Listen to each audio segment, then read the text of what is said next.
నమస్తే, నేను దీప. నర్సీపట్నం నియోజకవర్గం అనగానే గేట్వే ఆఫ్ ఏజెన్సీ అనే మాట ఎంతమందికి గుర్తొస్తుందో లేదో తెలియదు, కానీ అయ్యన్న పాత్రుడి గారి ఫ్యామిలీ మాత్రం ఖచ్చితంగా గుర్తొస్తుంది. మరి ఆయన కుమారుడు టీడీపీ స్టేట్ జనరల్ సెక్రటరీ చింతకాయల విజయ్ గారు మన ముందున్నారు. ఆయనతో మాట్లాడదాం. నమస్తే విజయ్ గారు. నమస్కారం అండి. ఎట్లా ఉన్నారు? బాగున్నా. జనరల్ గా ఒక పెద్ద ఫ్యామిలీ నుండి లేదా ఒక పెద్ద పొలిటికల్ లీడర్ ఫ్యామిలీ నుండి వచ్చినప్పుడు ఆ షాడో, ఆ నేమ్ వెంట ఉంటుంది. కానీ మీరు మాత్రం ఒక ఓన్ ఐడెంటిటీని క్రియేట్ చేసుకున్నారు. ఎట్లా సాధ్యమైంది? ముఖ్యంగా అంటే తెలుగుదేశం పార్టీలో ఆ డెమోక్రటిక్ సిస్టమ్ ఎక్కువ. ఆ డెమోక్రటిక్ సిస్టంలో ఏంటంటే మనం ఏదన్నా వాయిస్ రేజ్ చేసినప్పుడు కానీ, మన ఒపీనియన్ చెప్పినప్పుడు కానీ మన లీడర్ వినే రకంగా ఉండాలి. అది చంద్రబాబు నాయుడు గారు ఆ స్పేస్ ఎక్కువ యంగ్స్టర్స్కి ఎక్కువ ఇవ్వడం జరుగుతుంది. ఒక విజన్ ఉన్నప్పుడు కానీ తను గమనించి ఏమన్నా ముందుకు తీసుకెళ్లాలని ఆయన అనుకుంటే వెంటనే వారిని వారసత్వంతో, లేకపోతే ఈ డైనాసిటీ అనేది నాసిటీ అనేది అందరికీ తెలుసు. నా ఉద్దేశంలో ఏంటంటే ఇక్కడ వారసత్వం పనికిరాదు పాలిటిక్స్. మనకు ఒక ఐడెంటిటీ ఉండాలి, ప్రజల్లోని మమేకం అవ్వాలి, ప్రజల సమస్యలు తెలుసుకోవాలి. అది ఒక ఐడియాలజీ కింద మలుచుకొని మనం లీడర్తో కానీ డిస్కస్ చేసుకుని డెమోక్రటిక్ సిస్టమ్ మనకి ఏర్పడాలి. ఆ ఎకో సిస్టమ్ టీడీపీకే ఉందండి. నేను ఇంకో పార్టీ గురించి ఎక్కడ కూడా నేను వినలేదు అలాగా. అందుకని మాకేంటంటే ఈరోజు టీడీపీ స్టేట్ జనరల్ సెక్రటరీ ఇచ్చి ఎంకరేజ్ చేసింది నారా చంద్రబాబు నాయుడు గారు. నారా లోకేష్ గారు కూడా అంతే విధంగా బ్రెయిన్ స్టార్మింగ్ సెషన్స్ లో కూర్చున్నప్పుడు కానీ ఆ డెమోక్రటిక్ గా తీసుకెళ్తారండి పార్టీని. దానివల్ల ఈ రోజు ఆ ఐడెంటిటీ వచ్చింది. రైట్. మీరు ఒక 12 ఏళ్ళు అయిందా వచ్చి రాజకీయాలకి? 12 years అయింది. 12 years పైన అయింది. 12 years exactly. మీరు వచ్చినప్పుడు రాజకీయాలు ఎలా ఉన్నాయో ఇప్పుడు 2024 లో ఎంటర్ అయిపోయాం. ఇప్పుడు ఎట్లా ఉన్నాయంటే డిఫరెన్స్ ఏం చెప్తారు? ముఖ్యంగా డ్రాస్టిక్ గా చేంజ్ అయిపోయాయి. అంటే అప్పుడు ఉన్నప్పుడు ఏంటంటే నేను అనకూడదు కానీ అప్పుడున్న జనరేషన్ కానీ, అంటే నేను ఇప్పుడు ఏమంటున్నానంటే ఇప్పుడు జనరేషన్ కొంచెం అంటే ఒక డెకేడ్ అయింది కాబట్టి మనకి కొంచెం ఇంటిగ్రిటీ తక్కువ అవుతుందండి. జనాల్లో ఏంటంటే కొన్ని దగ్గర స్వార్థపూర్వక రాజకీయాలు మొదలయ్యాయి. దానివల్ల జనాలు చాలా సఫర్ అవుతున్నారండి. దాంట్లో ఒకటి ఇక్కడ ఏంటంటే, ఇంటరప్ట్ చేస్తున్నాను, రాజకీయ నాయకుల్లో ఎట్లాంటి తేడాలు వచ్చినాయో ప్రజల్లో కూడా కొన్ని తేడాలు అవి చూస్తున్నాం మనం. ప్రజల్లో కూడా మార్పు వచ్చింది. అంటే ఈ రెండు మార్పులు కలిసి ఓవరాల్ గా అవుట్ రేట్ గా మళ్ళీ ప్రజలకే నష్టం చేకూరుతుంది. అంటే కొంతమంది సెక్టర్ ఆఫ్ ఇన్ఫ్లుయెన్సర్స్ ఉంటారు. ఆ ఇన్ఫ్లుయెన్సర్స్ ఏంటంటే ఒక 100 మందిని ఇన్ఫ్లుయెన్స్ చేసే శక్తి ఉంటుంది. వాళ్ళకి స్వార్థం వచ్చింది అనుకోండి, ఇంకా జనాలు ఆటోమేటిక్ గా మారిపోతారు. ఆ ట్రాన్స్ఫర్మేషన్ అనేది జరుగుతుంది. దాంట్లో భాగంగా ఏంటంటే యథా రాజ తదా ప్రజ అనేది మనం ఎప్పటి నుంచో వింటున్నాం. ఆ రాజు అనేవాడు స్వార్థపూర్వకంగా ఉన్నా, ఆ రాజు అనేవాడు తన సెల్ఫ్ ఐడెంటిటీ కోసం పోరాడుతూ ప్రజల్లో మర్చిపోతున్నా, ఆ రాజు అనేవాడు స్వార్థం ఎక్కువ అవుతే ఆటోమేటిక్ గా ఆ ఇన్ఫ్లుయెన్సర్స్ కూడా ఆ లూప్ లోకి వెళ్ళిపోతారు. వెళ్ళిపోయినప్పుడు ప్రజలు అల్టిమేట్ గా ఇబ్బంది పడే వాళ్ళు వాళ్ళే అండి. ఈ 10 years 12 years నేను చూస్తుంది ఏంటంటే ఆ ఇన్ఫ్లుయెన్సర్స్ ని బాగా ఇన్ఫ్లుయెన్స్ చేసి ఆ స్వార్థపూర్వకంగా ఐడియాలజీని తీసుకెళ్తున్నారు. దానివల్ల జనాలు చాలా ఇబ్బంది పడుతున్నారు. ఫర్ ఎగ్జాంపుల్, రైతు అనేవాడు ఏం కోరుకుంటాడండి, వరేసినప్పుడు దానికి ఏమన్నా కానీ ప్రాబ్లం అవుతాయి, దానికి ఇన్సూరెన్స్ రావాలి. అదే అసెంబ్లీలోని మీరు అబ్జర్వ్ చేస్తే ఇది అందరికి గుర్తు చేయాలండి ఈ విషయాన్ని.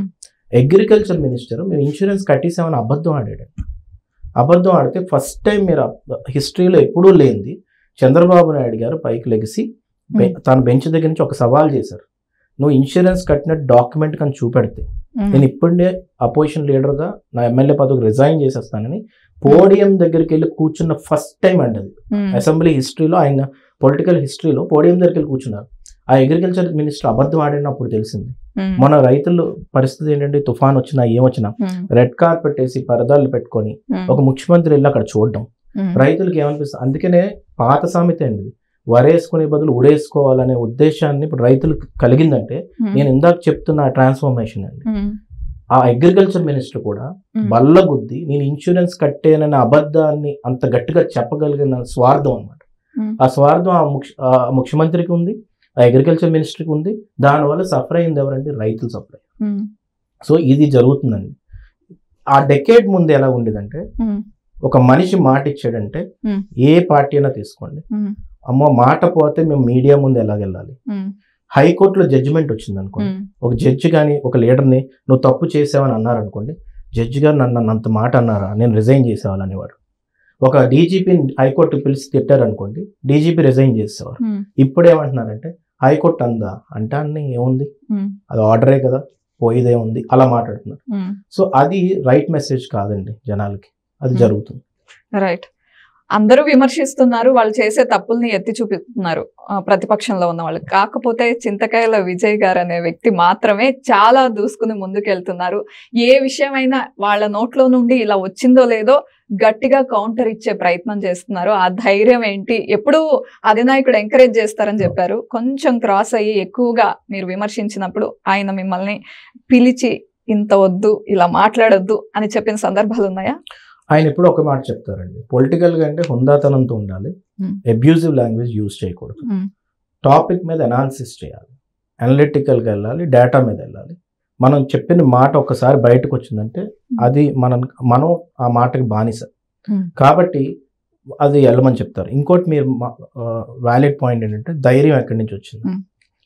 ఫస్ట్ నుంచి కూడా నాకు అయ్యన్న పాత్రుడు గారు మా నాన్నగారు అంటే బాగా ఇన్ఫ్లుయెన్స్ అండి నా మీద. అలాగే మా తాతగారు లచ్చాపాత్రి గారు ఉన్నారు, ఆయన 3 times ఎమ్మెల్యే చేశారు. ఫస్ట్ నుంచి మేము చూస్తే ఇంటిగ్రిటీతో వీళ్ళందరూ బతికారండి. ఎంత మోడెస్ట్గా ఉండాలో అలా ఉన్నారు, జనాలతోటి మమైకమై ఉన్నారు. సో ఫస్ట్ నుంచి ఏంటంటే పళ్ళ కొద్ది మాట్లాడడం, ఏదన్నా అధినాయకుడికి కూడా చెప్పడం, ఆ బల్ల కొద్ది చెప్పి కుండ బద్దలు కొట్టినట్టు మాట్లాడడం, దానివల్ల స్ట్రైట్ ఫార్వర్డ్నెస్ ఏంటి, ఒక మాట ప్రజలకు సంబంధించిందైనా మనకు సంబంధించినైనా మేము దాచుకుంటే మేము ఉండలేం. 1-2 days కంటే ఏంటంటే చెప్పేస్తే బెస్ట్ ఏమో, మనం ఫ్రీ అయిపోతాం కదా అనే ఆ భావన, ఆ క్వాలిటీ ఎందుకో నాకు చిన్నప్పటి నుంచి కూడా మా నాన్నగారి నుంచి ఎంబైబ్ అయిందండి. అది వచ్చిన తర్వాత ఈ రోజుకి కూడా అయ్యన్న పాత్రుడు గారు మీరు చూడొచ్చు, 6 సార్లు మంత్రి చేసిన ఒక్క మచ్చ లేదు. కరప్షన్ మీద ఆయన ఎప్పుడు కూడా ఒక కేసు పెట్టి అరెస్ట్ చేయడం అనేది ఉండదండి, చేయలేరు కూడా. సో ఆయన నాకు అదే చెప్తారండి, ఏమైనా ఉన్నా కూడా నువ్వు లీడర్తో డిస్కస్ చేయి, ఆ డెమోక్రటిక్ సిస్టమ్ మన టీడీపీలో ఉంది, 82 నుంచి నేను అదే పని చేస్తున్నాను అని చెప్తూ ఉంటారండి. ఇప్పుడు గవర్నమెంట్లో ఉన్నారు జగన్మోహన్ రెడ్డి గారు, మిగతా వాళ్ళు ఉన్నారు, వాళ్ళు బూతులు తిడుతున్నారు, ఎన్ని చేస్తున్నారు, దానికంటే ఇదే పెద్ద కాదు. కానీ మేమేం చేస్తాం, అనాలిసిస్ చేసి మాట్లాడుతున్నప్పుడు ఏదైనా ఇష్యూ మీద, ఇప్పుడే రైతుల విషయం మీద నేను ఇంత అన్ని కూడా కనెక్ట్ చేసి చెప్పాను, చెప్తే వెంటనే ఏం చేస్తారు, నన్ను బూతులు తిట్టడం మొదలు పెడతారు, అబ్యూజివ్ లాంగ్వేజ్ యూజ్ చేస్తారు, నా ఫ్యామిలీని విమర్శిస్తారు, ఏదేదో చేస్తారు. అప్పుడు మనం సైకలాజికల్గా ఇంట్లో కూర్చోవాలి, ఏం మాట్లాడకూడదు.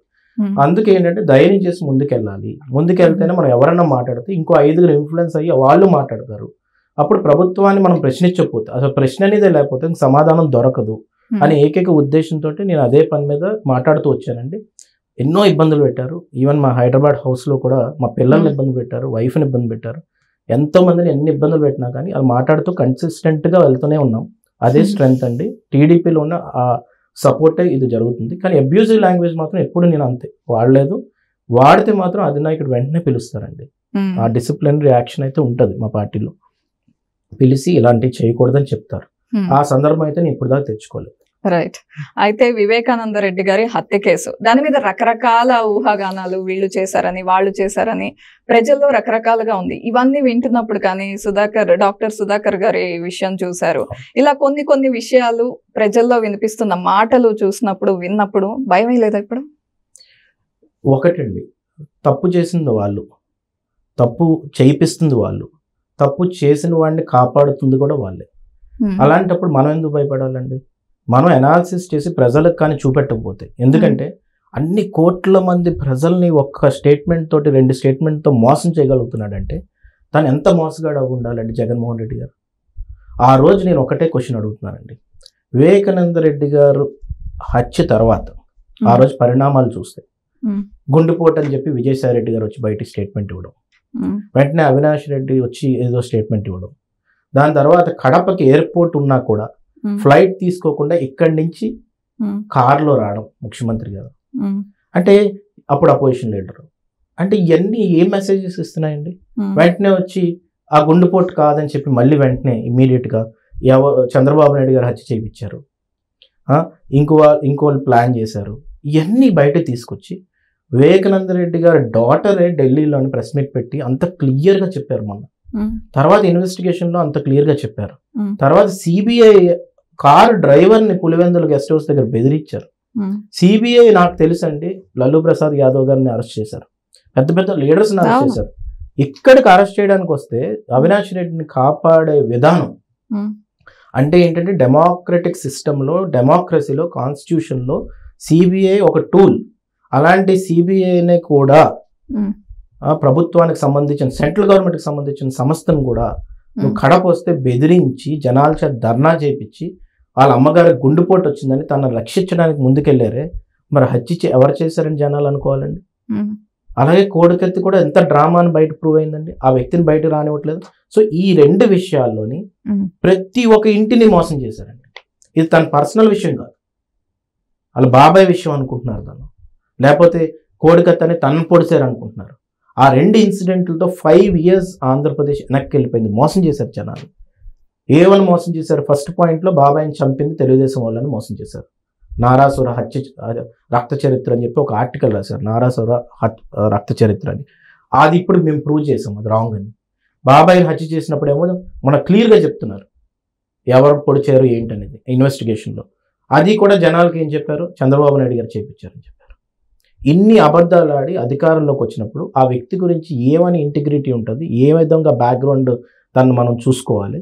ఒక హత్య రాజకీయాన్ని ముందుకు ప్రోత్సహించి అధికారం తీసుకొని కుటుంబాలను కూడా దూరం చేసి ఈరోజు ఆంధ్ర రాష్ట్రాన్ని రావణ కాష్టంగా తయారు చేసిన వ్యక్తి జగన్మోహన్ రెడ్డి గారు, అంటే డౌట్ లేదు. సో అది మేము మాట్లాడకపోతే ఎవరు మాట్లాడతారండి? సో దీనికి భయపడవలసిన అవసరమే లేదండి.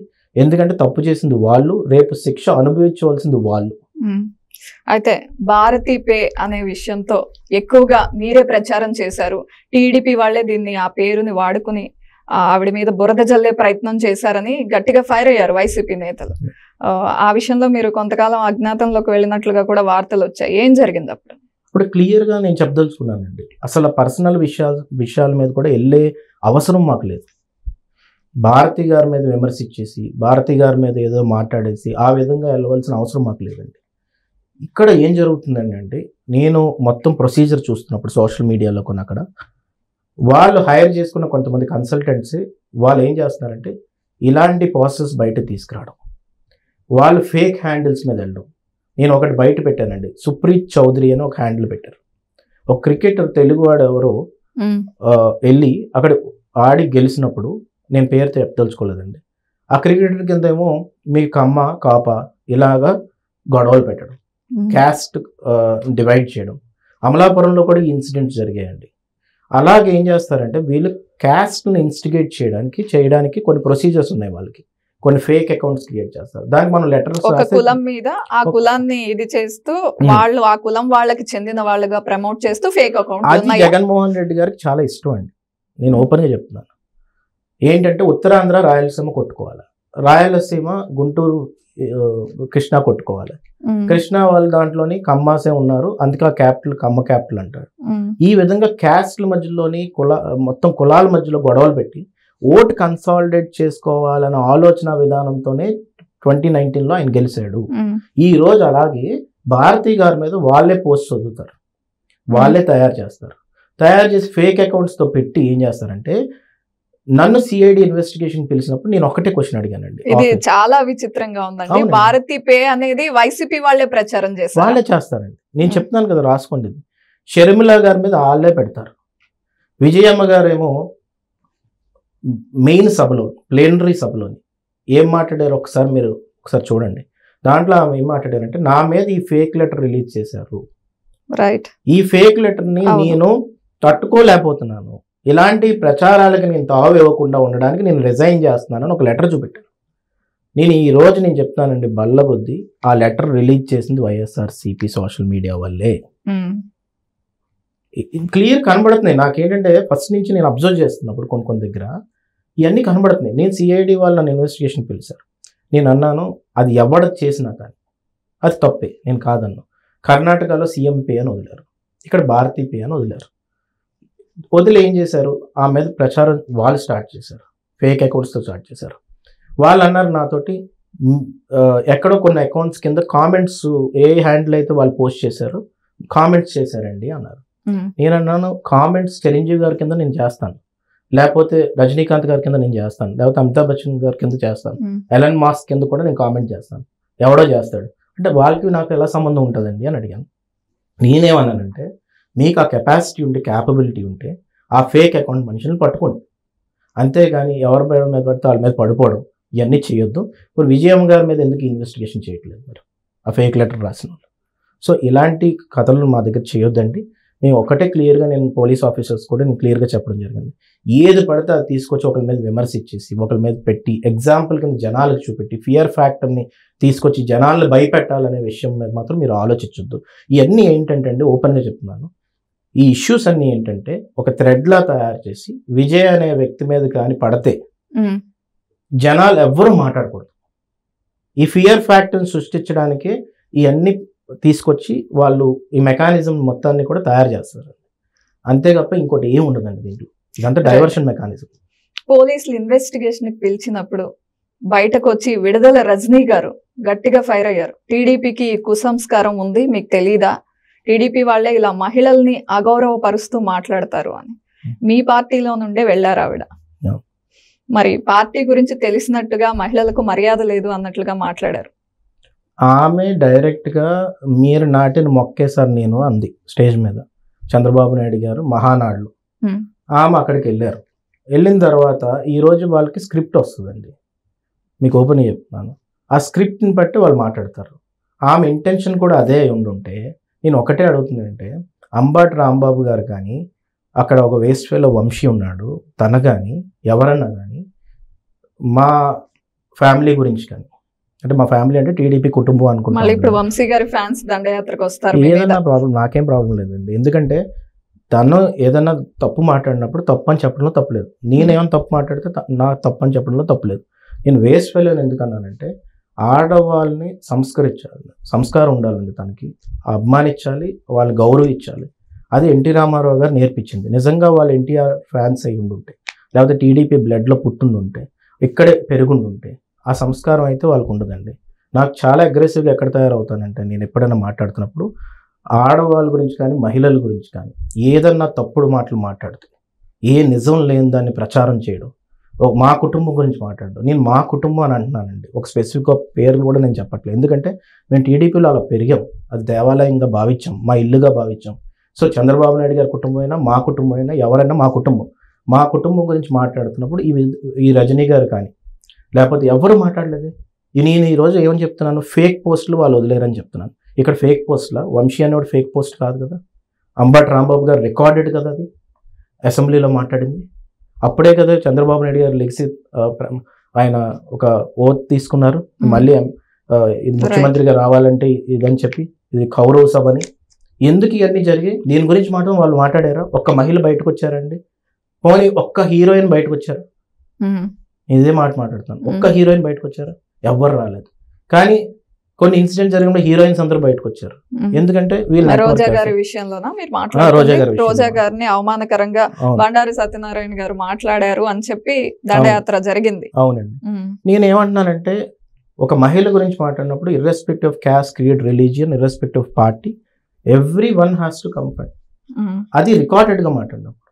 అంతేగాని నా దగ్గర ఏం ప్రూఫ్ ఉంది, నేను ఏమన్నా మాట్లాడినట్టు ప్రూఫ్ ఉందా, లేకపోతే నేను పెట్టినట్టు ప్రూఫ్ ఉందా, నా హ్యాండిల్స్ మీద ఎక్కడైనా విమర్శించినట్టు ప్రూఫ్ ఉందా? ఇంతమంది ఉన్నప్పుడు విజయ్ గారిని ఎందుకు టార్గెట్ చేశారు? మరి అదే చెప్తున్నానండి. ఇప్పుడు ఏంటంటే టీడీపీ జనరల్ సెక్రటరీగా నేను 2019 ఓడిపోయిన వెంటనే పార్టీ కోసం ముందుకు వచ్చానండి. We can count hardly few people, కొంతమంది వచ్చిన వాళ్ళు. నేను వచ్చినప్పుడు నేను అగ్రెసివ్గా ముందుకెళ్తున్నాను, విమర్శిస్తున్నాను. ఒక డిక్టేటర్కి ఏంటంటే ఒక మనిషి ప్రశ్నించకూడదు, ఒక డిక్టేటర్కి ఏంటంటే ఒక మనిషి తన గురించి వేలెత్తి చూపెట్టకూడదు, తను చేసిన పనులు మాత్రం మనం భజనలు కొట్టాలి. అది జరగదండి. ఎందుకంటే మనం మాట్లాడకపోతే ఎవరు మాట్లాడుతారనే స్వభావం నాది ఉందండి ఫస్ట్ నుంచి కూడా.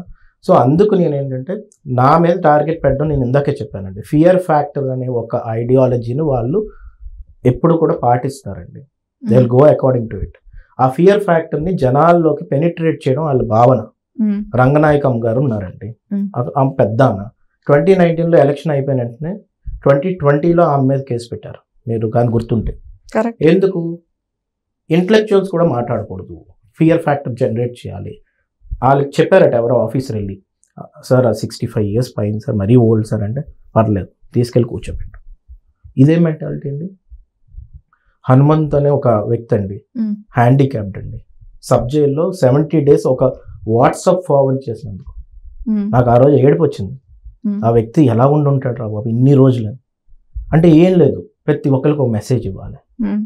ఈయన నిమ్మల రాము అని ఒక అబ్బాయి అండి, నూజువీడులోని 1 ఎకరం భూమి కూడా లేదు, కౌలు తీసుకొని సాగు చేసుకుంటున్నాడు. ఇవన్నీ ఎగ్జాంపుల్స్ నేను పేపర్ మీద కాదండి, నా మైండ్ లో ఇంకా రీసెంట్ గా ఎన్ఆర్ఐ యష్ అండి తన విషయంలో అరెస్ట్ చేయడం జరిగింది, ఎయిర్పోర్ట్ నుండే తీసుకెళ్లిపోవడం జరిగింది. అంటే మీరు ఏ విధంగా హెల్ప్ చేశారు, ఎట్లా చూసుకున్నారు? అంటే నేనేమంటున్నానంటే యష్ అనే వ్యక్తి ఇండివిజువల్ గా డెమోక్రటిక్ గా ఆయన ఉన్న కంట్రీలో ఆయన మాట్లాడుతూ వస్తున్నాడు, విమర్శిస్తూ వస్తున్నాడు, ఏమైనా తప్పులు చేస్తే చూపెడుతూ వస్తున్నాడు.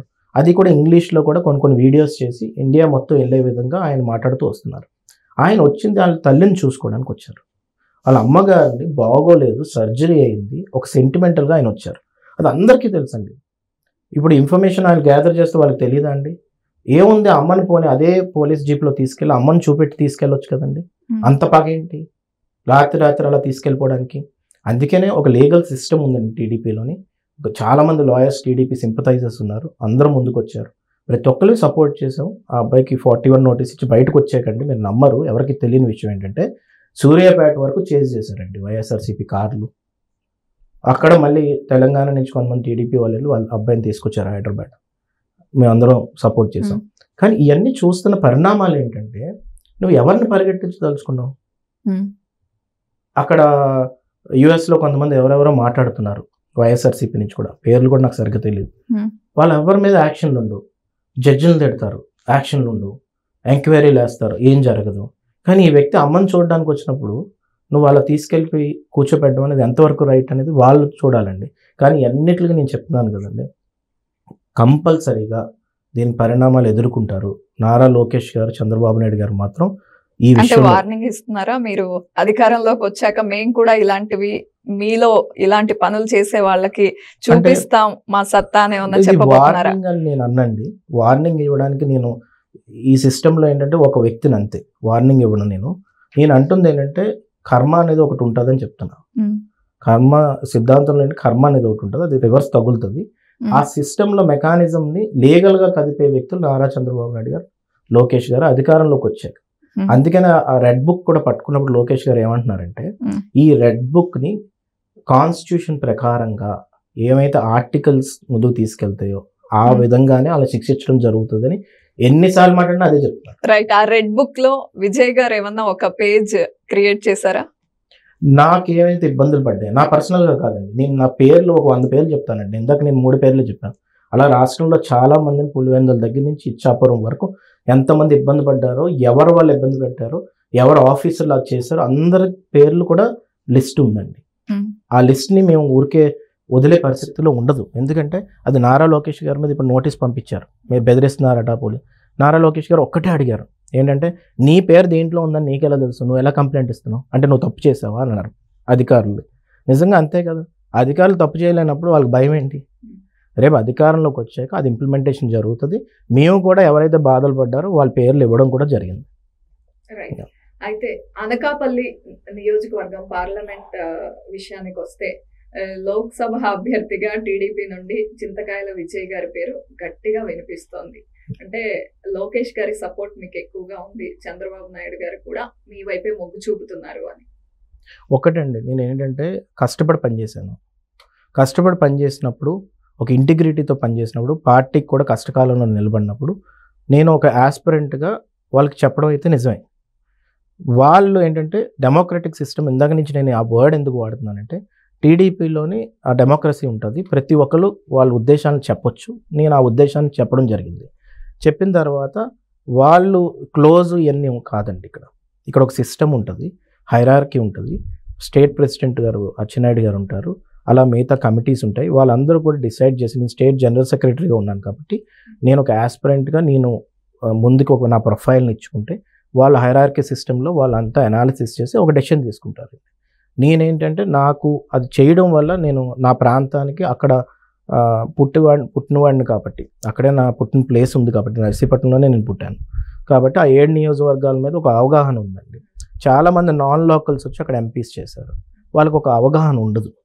సో లోకల్గా ఉండే వాళ్ళైతే కొంచెం ఎక్కువ అవగాహన ఉంటుంది, అక్కడ ఉన్న సమస్యలను ముందుకు తీసుకెళ్ళొచ్చు, పార్లమెంట్లో కూడా వాయిస్ రేజ్ చేయొచ్చు అని ఒక ఇది నాకు ఆలోచన ఉందండి. ఆ ఐడియాలజీ లోకల్ అనే నినాదంతో లోకలే ముద్దు నాన్ లోకల్ వద్దు అంటున్నారు, కానీ మంగళగిరిలో లోకేష్ గారు కూడా నాన్ లోకలే. మరి ఈ విధంగా అన్నప్పుడు వాళ్ళల్లో ఇది అంతర్మథనం స్టార్ట్ అవుదా? ఈ ఒక్కటి చెప్తున్నానండి. ఇప్పుడు ఇక్కడ ఏంటంటే లోకేష్ గారు చంద్రబాబు నాయుడు గారిని అయితే రాష్ట్రంలో మీరు ఏ నియోజకవర్గంలో అడిగినా కానీ మా దగ్గర పోటీ చేయమని అడుగుతారు. మీరు ఎక్కడి నుంచైనా తీసుకోండి. శ్రీకాకుళం ఇప్పుడు అంత ఎందుకంటే మా నర్సీపట్నం నియోజకవర్గ ప్రజానికం కూడా చంద్రబాబు నాయుడు గారు పోటీ చేస్తారంటే సొంత మనిషిగా తీసుకుంటారు. సో వాళ్ళందరికీ సంబంధించిన వాళ్ళండి. సో మంగళగిరిలో ఎక్కడి నుండి పోటీ చేసినా వారిని లోకల్ గానే భావిస్తారు, అలాగే ఆదరిస్తారు. కాబట్టి వారు ఎక్కడి నుండి అయినా పోటీ చేస్తారు. ఎందుకంటే అండి అక్కడ ఉన్న నియోజకవర్గ స్వార్థం అది. వాళ్ళ ఉన్నత పొజిషన్స్లోకి వస్తారు, బాగా పోరాడిన వ్యక్తులు, మాకు మంచి జరుగుతుందని ఆలోచన ఉంటుంది. నేను చెప్తున్నాను కదా, నా సొంత నియోజకవర్గం అయినా అయ్యన్న పాత్రుడు పోటీ చేస్తారా, చంద్రబాబు నాయుడు గారు పోటీ, చంద్రబాబు నాయుడు గారు కావాలి సార్ అంటారు. ఎందుకు? ఆయన ఓన్ చేసుకున్నారు కాబట్టి. చంద్రబాబు నాయుడు గారు అనేవాళ్ళు ఒక కుప్పంకి సంబంధించిన ఆయన కాదు, లేకపోతే లోకేష్ గారు మంగళగిరికి సంబంధించిన మొత్తం రాష్ట్రానికి సంబంధించిన వారు కాబట్టి 3136 కిలోమీటర్లు నడిచితే అందరూ కూడా ప్రపంచం ముందుకొచ్చి ఆయన స్వాగతించారు. మంగళగిరిలో మీరు అబ్జర్వ్ చేస్తే అండి 5 years నుంచి అసలు ఎంత చేశారంటే ఆయన అంత ఇంటిగ్రిటీతో పనిచేశారు. అసలు చాలా ట్రాన్స్పరెంట్గా ప్రతి ఒక్కరిని ముందుకు తీసుకొచ్చారు. ఎన్నో పనులు చేశారండి ట్రస్ట్ నుంచి. కానీ రీసెంట్ గా ఆ నియోజకవర్గం గురించి వచ్చింది కాబట్టి ఆళ్ళ రామకృష్ణారెడ్డి గారు రీసెంట్ గా ఆయన పార్టీకి రిజైన్ చేశారు. అయితే ఏంటి అది ఎట్లా చూస్తారు అంటే అక్కడ మీకు పెరిగిన మైలేజ్ కారణం అనుకుంటున్నారా, లేకపోతే అదొక స్ట్రాటజీ అనుకుంటున్నారా? ఆయన చాలా లాయలిస్ట్ గా ఉండేవారు జగన్ గారు. సింపుల్ అండి, ఆయన చూసి భయపడుతున్నారని నేను క్లియర్ చెప్తా. ఇది ఎవరు ఎన్ని విధాలుగా ఏ విధంగా తీసుకున్నా కూడా నేను ఈ మాట చెప్తున్నాను. ఎందుకంటే అంటే నేను 4.5 years నుంచి చూస్తున్నాను. ప్రతిరోజు ఆ నియోజకవర్గం మీద రివ్యూ ఉంటుందండి. ప్రతిరోజు రాష్ట్రం మీద ఎంత దృష్టి పెడుతున్నారో నియోజకవర్గం మీద కూడా అంతే దృష్టి పెడతారండి. ప్రతి నెల ఇన్ని రోజులని పెట్టుకొని అక్కడికి వెళ్ళడం, ప్రతి పెళ్ళి మంచి చెడు ఏం జరిగినా కానీ అక్కడికి లోకేష్ గారు ఫుట్ ప్రింట్ ఉండడం, అక్కడ ఉన్న రోడ్ మీద ఎవరన్నా కానీ ఇబ్బంది పడుతున్నా వాళ్ళకి బండ్లు ఇవ్వడం, పనిముట్లు ఇవ్వడం, గవర్నమెంట్ చేసినట్టే అండి. ప్రతి కార్యక్రమాన్ని అన్నా క్యాంటీన్ పెడితే వాళ్ళకి రామకృష్ణారెడ్డి గారు వచ్చి డిస్టర్బ్ చేయడం, ఒక గుడిని పక్కలు కొట్టడం, ఈ డిస్ట్రక్షన్ మీద ఆయన పెట్టుకుని ఉన్నారు ఓవర్ కాన్ఫిడెన్స్ తోటి. ఈరోజు నేను చెప్తున్నాను కదండి, ఇదంతా డ్రామా. ఆయన బయటకు వచ్చి నేను రిజైన్ చేసేస్తున్నా, నేను వెళ్ళిపోతున్నా, మళ్ళీ నేను ఉంటా, ఇది జగన్మోహన్ రెడ్డి గారికి తెలియకుండా జరుగుతుందండి. ఆయన ఎవరండి? అయోధ్య రామరెడ్డి గారు కుటుంబం, రామ్కి అది తెలీదా ఎవరు బ్యాక్గ్రౌండ్ ఉన్నదని? ఈ వ్యక్తి అలా మాట్లాడుతున్నాడు. ఏం లేదు, అక్కడ ఓడిపోతాడనేది క్లారిటీ వచ్చింది రామకృష్ణారెడ్డి గారికి. సో నేను ఇక్కడ ఉండలేనని చెప్పాడు జగన్మోహన్ రెడ్డి గారు. నువ్వు బయటకు వచ్చి రిజైన్ చేయి అంటాడు, ఏదో మాట్లాడంటాడు. జగన్మోహన్ రెడ్డి గారి మీద మాట్లాడితే ఆ వ్యక్తి అలా కూర్చుని ఉన్నాడంటే ఎవరన్నా నమ్ముతారండి? అది ఇంత క్లియర్. అందుకే నేను చెప్తున్నాను కదా, అత్యంత ఉన్నత మెజారిటీతో నారా లోకేష్ గారు గెలడం తథ్యం. దాంట్లో ఎవడో ఆపలేరు. దాన్ని ట్రాన్స్ఫర్లు చేస్తా ఏమన్నా కంపెనీయా లేకపోతే గవర్నమెంట్ ఆర్గనైజేషన్ అండి ఈ వ్యక్తిని అక్కడికి ట్రాన్స్ఫర్ చేసి ఆ వ్యక్తిని ఇక్కడ ట్రాన్స్ఫర్ చేసేయడానికి? ఒక నియోజకవర్గంలో ఒక వ్యక్తిని రిజెక్ట్ చేశాక ఇంకో నియోజకవర్గం ఎలా తీసుకుంటుందండి? అది చెల్లని కాయిన్ కదా, అది ఆ కాయిన్ తీసుకెళ్ళి చెల్లని కాయిన్ తీసుకెళ్ళి ఇంకో నియోజకవర్గంలో పెట్టి మీరు గెలిపించండి. అంటే జనాలు అంత పిచ్చోలా? అంటే వాళ్ళు రచించిన స్ట్రాటజీస్ తోనే 150 సీట్లు విన్ అయ్యారు. మరి ఈ స్ట్రాటజీ కూడా విన్నింగ్ కి దగ్గరగా వెళ్ళడానికి అని అనిపించట్లేదు. అది మర్డర్ స్ట్రాటజీస్ అండి. ఇందాక నేను చెప్పా కదా, బాబాయ్ గారు చనిపోయారు, అది చంపింది ఎవరో తెలుసు, అది చంపింది నారా చంద్రబాబు నాయుడు గారు అంటారు. కోడికత్తి పొడిచింది ఎవరో తెలుసు, అది నారా చంద్రబాబు. ఆ స్ట్రాటజీస్, అందుకే నేను ఇందాక మాట అన్నానండి, అది ఎక్స్పోజ్ చేయాలి, అది జనాలకి చూపెట్టాలి, జనాలకి చూపెట్టి అర్థం చేయించాలి అక్కడ ఏం జరిగింది ఆ మడ్రస్లోననేది. ఎందుకంటే మొత్తం అన్ని కోట్ల మంది జనాన్ని మోసం చేయగలిగారు. ఈరోజు అదే జరుగుతుందండి. కానీ జనాలు అంత ఎర్రోలు కాదని చెప్తున్నాను ఈరోజు. ఎందుకంటే వాళ్ళకి అర్థమైపోయిందండి. ఎవరు నన్ను అడగండి, విలేజెస్లో ఎన్ని నూకెన్ కార్నర్ మీరు తీసుకెళ్ళి అడగండి, చెప్తారు వాళ్ళు ఎవరు చంపారు ఏంటనేది. అంటే వాళ్ళకి అర్థమైపోయింది. సిపిఎస్ తప్పు కదండి, సిపిఎస్ రద్దు చేస్తానన్నారు. ఉద్యోగస్తులు తెలిసిపోలేదా? జాబ్ క్యాలెండర్ ఇప్పుడు January 1 మొన్న వచ్చింది. 4 ఏళ్ళ నుంచి జాబ్ క్యాలెండర్ నుంచి వెయిట్ చేస్తున్నారు, ఇప్పటికి వచ్చి రిలీజ్ అవ్వలేదు. డిఎస్సి ఎగ్జామ్స్ వేయండి, అస్సలు యూత్కి కానీ అన్ని వర్గాల వారికి అర్థమైపోలేదా? 3000 పెన్షన్ ఇంకా 500 పెరుగుతూనే ఉంది. జనవరి వచ్చేస్తుంది ఇంకో 3 నెలల్లో. మరి ఇంకెప్పుడు పెంచుతారు? మళ్ళీ పూర్తి ఎప్పుడు చేస్తారు? ఏమన్నట్టు పెంచుకుంటూ పోతానని చెప్పానని చెప్తున్నాడు. మీరు దాంట్లో చూడలేదా, నేను చెప్పలేదు అలా అంటున్నాడు మేనిఫెస్టోలోని. సో ఇక్కడ ఏంటంటే మోసం చేశారని తెలిసిపోయింది. సో ఎన్ని ట్రాన్స్ఫర్స్ చేసినా, ఎన్ని క్యాండిడేట్లు అటు ఇటు పెట్టినా, లాస్ట్ టైం చేస్తున్న స్ట్రాటజీ కాదండి, అది డిస్ట్రక్షనల్ స్ట్రాటజీ. ఆ స్ట్రాటజీని ఎవరన్నా కానీ నమ్ముకుంటే పొలిటికల్గా సూసైడ్ చేసుకున్నట్టే అండి. ఎన్నిసార్లు ఎన్ని మర్డర్లు చేస్తారండి? ఒకసారి అంటే ఓకే, ఒకసారి మోసపోయారు, నెక్స్ట్ మోసపోవడానికి ఆంధ్ర జనం అంతా ఎలా చెప్పాలంటే ఐక్యూ తక్కువ ఉన్న వ్యక్తులు కాదు, ఎమోషనల్గా కనెక్ట్ అయ్యే వ్యక్తులు. ఎమోషనల్గా కనెక్ట్ అవుతారు కాబట్టి ప్రతి ఎలక్షన్ మీరు చూడండి హయ్యెస్ట్ మెజారిటీస్తో ఎవరు గెలిచినా విన్ చేయిస్తారు. ఈవెన్ కంబైన్డ్ ఆంధ్ర ఉన్నప్పుడు కూడా తెలంగాణలో ఇందిరాగాంధీ గారిని హక్కు చేర్చుకున్నారు తెలుగు వాళ్ళు. అంత ఎమోషనల్ ఉంటారు. ఆ ఎమోషన్ మోసం అని తెలిసిన రోజు తిరిగి కొడతారు, మామూలుగా కొట్టరు, చెప్పించి కొడతారు. సో అంత దారుణంగా ఉంటుంది రేపు ఉదయం తన రిజల్ట్. తన పార్టీ కూడా ఉండదని నేను చెప్తున్నానండి ఈరోజు. నేను అంత గట్టిగా క్లియర్గా చెప్తున్నానండి, తన వైఎస్ఆర్సీపీ పార్టీ ఫ్యూచర్లో ఉండదు. క్లియర్గా చెప్తున్నానండి. జనాల్ని మోసం చేయకూడదండి. నువ్వు ఒక నాయకుడిని మోసం చేస్తే ఓకే, ఆ నాయకుడు మళ్ళీ ఇంకో పార్టీకి వెళ్ళిపోతాడు. కానీ జనాలను మోసం చేస్తే మాత్రం మనసులో పెట్టుకుంటారు, నిరంతరం గుర్తుపెట్టుకుంటారు, సమాజ్ చేసేస్తారు. రాజశేఖర్ రెడ్డి గారే సెటిల్డ్గా కంపోజ్డ్గా వెళ్ళేవారండి. ఈయన అలా లేరు కదండి. ఇప్పటికీ అగ్రెసివ్ అంటే పనిలో కాదండి, అగ్రెసివ్ డిస్ట్రక్షన్లో అగ్రెసివ్ చూపెడుతున్నారు. 3 నెలల ఎలక్షన్ ఉందండి. ఒక ఎన్ఆర్ఐ ఒక అమ్మని చూడడానికి వచ్చారు.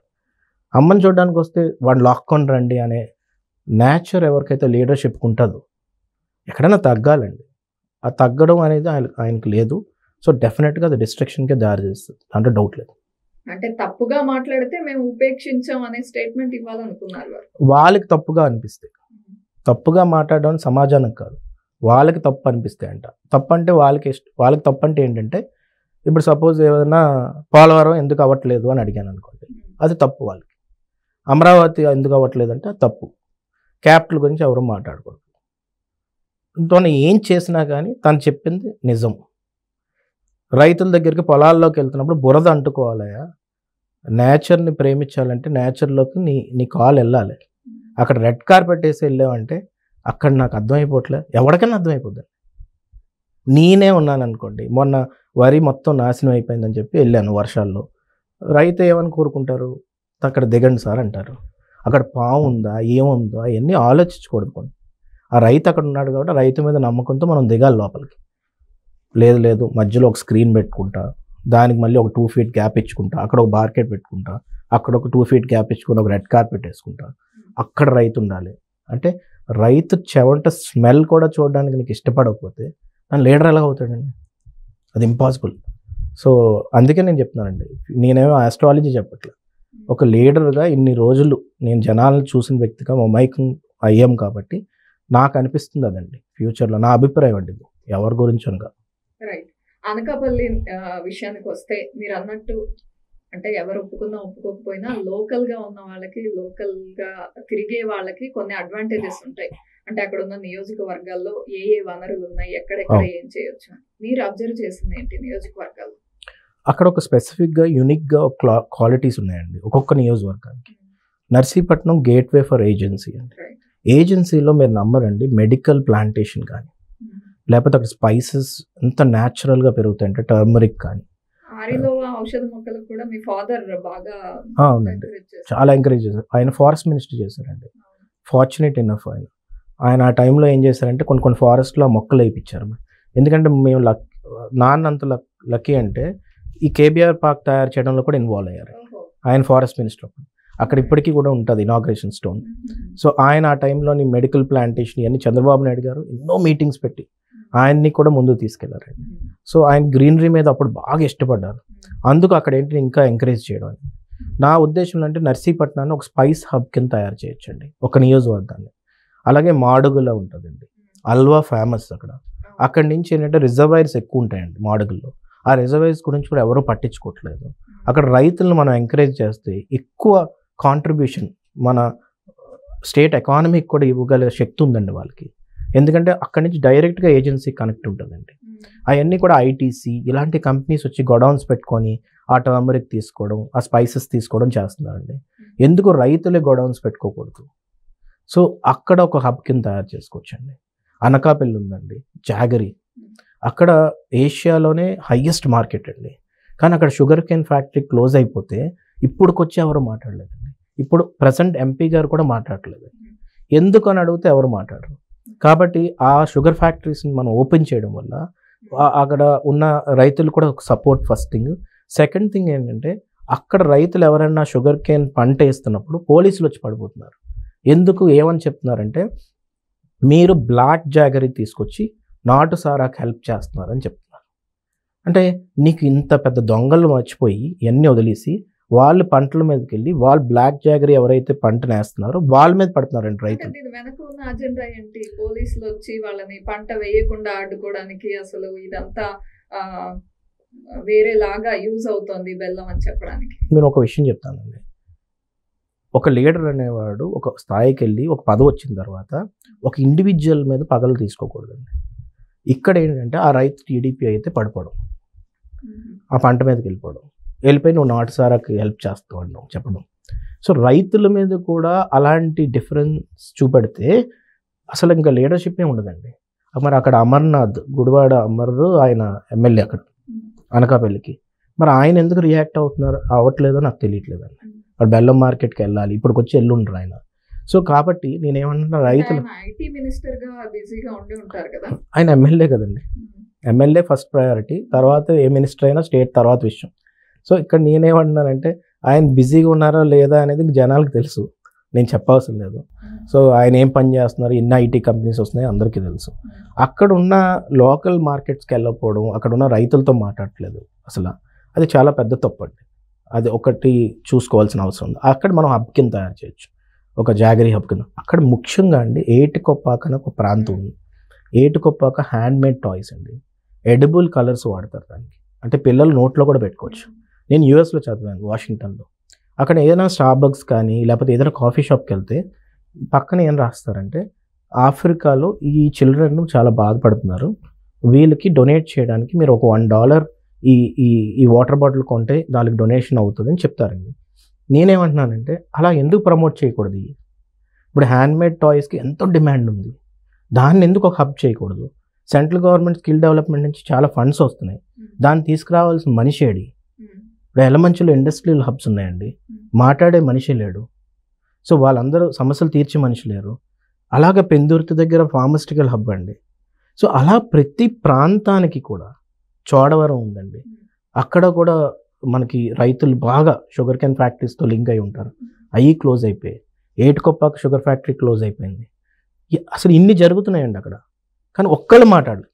ఇప్పటికొచ్చి ఒక స్టేట్మెంట్ లేదు. ఇవన్నీ నేను చెప్పిన ఈ సమస్యలన్నీ దాని మీద ఒక్క స్టేట్మెంట్ లేదు. రీఓపెన్ చేయించడానికి కృషి చేస్తారా మీరు ఎంపీ? డెఫినెట్గా అండి, డెఫినెట్గా. It's my job. ఏం జరిగినా కానీ అక్కడ ప్రాంతంలో పుట్టిన వ్యక్తిగా చిన్నప్పుడు నేను కారులో అటు సైడ్ వెళ్తున్నప్పుడు ఆ షుగర్ ఫ్యాక్టరీ నుంచి వచ్చిన ఆ రైతులు ఎద్దుల బండ్లు ఉంటాయి కదండి, ఒక 30, 40, 50 ఎద్దుల బండ్లు అలా లైన్గా ఉండేవి అన్నమాట. లైన్గా ఉంటే అక్కడ మా కారు స్టక్ అయిపోతే దాని నుంచి ఒక షుగర్ కేన్ తీసుకునేవాళ్ళం అన్నమాట. సో మాకు ఎమోషనల్ కనెక్షన్స్ అండి ఇవన్నీ. అది నాన్ లోకల్ ఎక్కడి నుంచి వచ్చి అది రావండి. చిన్నప్పటి నుంచి మేము చూసాం, సందులు చూసాం, ఆ వీధులు చూసాం, ఆ రూట్లు చూసాం, ఎక్కడి నుంచి ఎక్కడికి వెళ్తే ఏం జరుగుతుందో తెలుసు, అక్కడ ఉన్న పరిస్థితులు తెలుసు. దాన్ని అవగాహన ఉంది కాబట్టి దాన్ని ఏ విధంగా రీఓపెన్ చేసి రైతులకి వాళ్ళకి సపోర్టివే కాకుండా ఇంకేం ఇంటిగ్రేట్ చేస్తే దాన్ని మనం ప్రొజెక్ట్ చేయొచ్చు అంటున్నాను. హబ్ అంటున్నానండి. I'm using a word called hub because I want to project that land. అక్కడ ఉన్న పరిస్థితులు కానీ ఇవన్నీ కూడా మార్చి దాన్ని ప్రొజెక్ట్ చేసి ఆ ఇమేజ్ ప్రొపల్ చేయడం వల్ల ఇండియా మొత్తానికి అదేమన్నా ఆదర్శంగా అవుతుందని కూడా ఆలోచించుకోవాలండి. ఇదంతా నాకు ఐడియాలజీ ఎక్కడి నుంచి చంద్రబాబు నాయుడు గారి దించండి. ఆయన ఐడియా కానీ ఆయన ఐడియాలజీ కానీ ఆయన ఏం కానీ ఎప్పుడు ఒక టాప్ లెవెల్లో పెట్టుకుంటారు, దానికి అచీవ్ చేయడానికి ఒక స్ట్రాటజీ చేసుకుంటారు, ఒక విజన్ చేసుకుంటారు. ఆ విజన్తోనే కదా ఇక్కడికి రీచ్ అయ్యాం. సో అలాగ మనం ఒక కాన్స్టిట్యున్సీ అయినా, ఒక ఊరైనా, ఒక వార్డ్ అయినా సరే 5 years తర్వాత డౌన్ ద లైన్ నేను ఎక్కడ ఉండాలి, నేను ఏం చేయాలి అనే విజన్ని ఆయన అలవాటు చేయాలనుకున్నారు. అది అర్థం చేసుకోవట్లేదు అంతే. రైట్. అయితే అనకాపల్లి లోక్సభ పరిధి గురించి మాట్లాడుకుంటే మీరు అన్నట్టు లోకల్ నాన్ లోకల్ విషయానికి వస్తే అక్కడ గెలిచిన వారందరూ నాన్ లోకల్సే. 8 సార్లు గెలిచారు. గంటా శ్రీనివాసరావు గారు కానీ, అవంతి శ్రీనివాస్ గారు, ఇంకా సబ్బం హరి గారు. ఈసారి మీరు లోకల్ క్యాండిడేట్ గా అకౌంట్ తెరవబోతున్నారా? లోకల్ క్యాండిడేట్గా నాకు కానీ పార్టీ అవకాశం ఇస్తాయండి, డెఫినెట్గా నేను అక్కడ గెలడం జరుగుతుంది, అత్యంత ఉన్నత మెజార్టీతో గెలడం జరుగుతుంది. ప్లస్ ఏంటంటే ఆ లోకల్ సమస్యల్ని బయటికి గలమెత్తడం జరుగుతుంది. నాన్ లోకల్ ఎవరున్నా కూడా షిఫ్ట్ అయిపోయారండి, గెలడం ఇంకో దగ్గరికి వెళ్ళిపోవడం.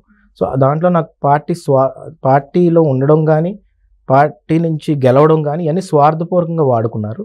అది పొలిటికల్ సిస్టంలో అది మంచిది కాదు. అయితే మీరు ఏదైనా సమస్య ఉన్నప్పుడు లేకపోతే ఎక్కడన్నా అన్యాయం జరుగుతున్నప్పుడు అడ్డుపడడం మాట్లాడడం జరుగుతుంది.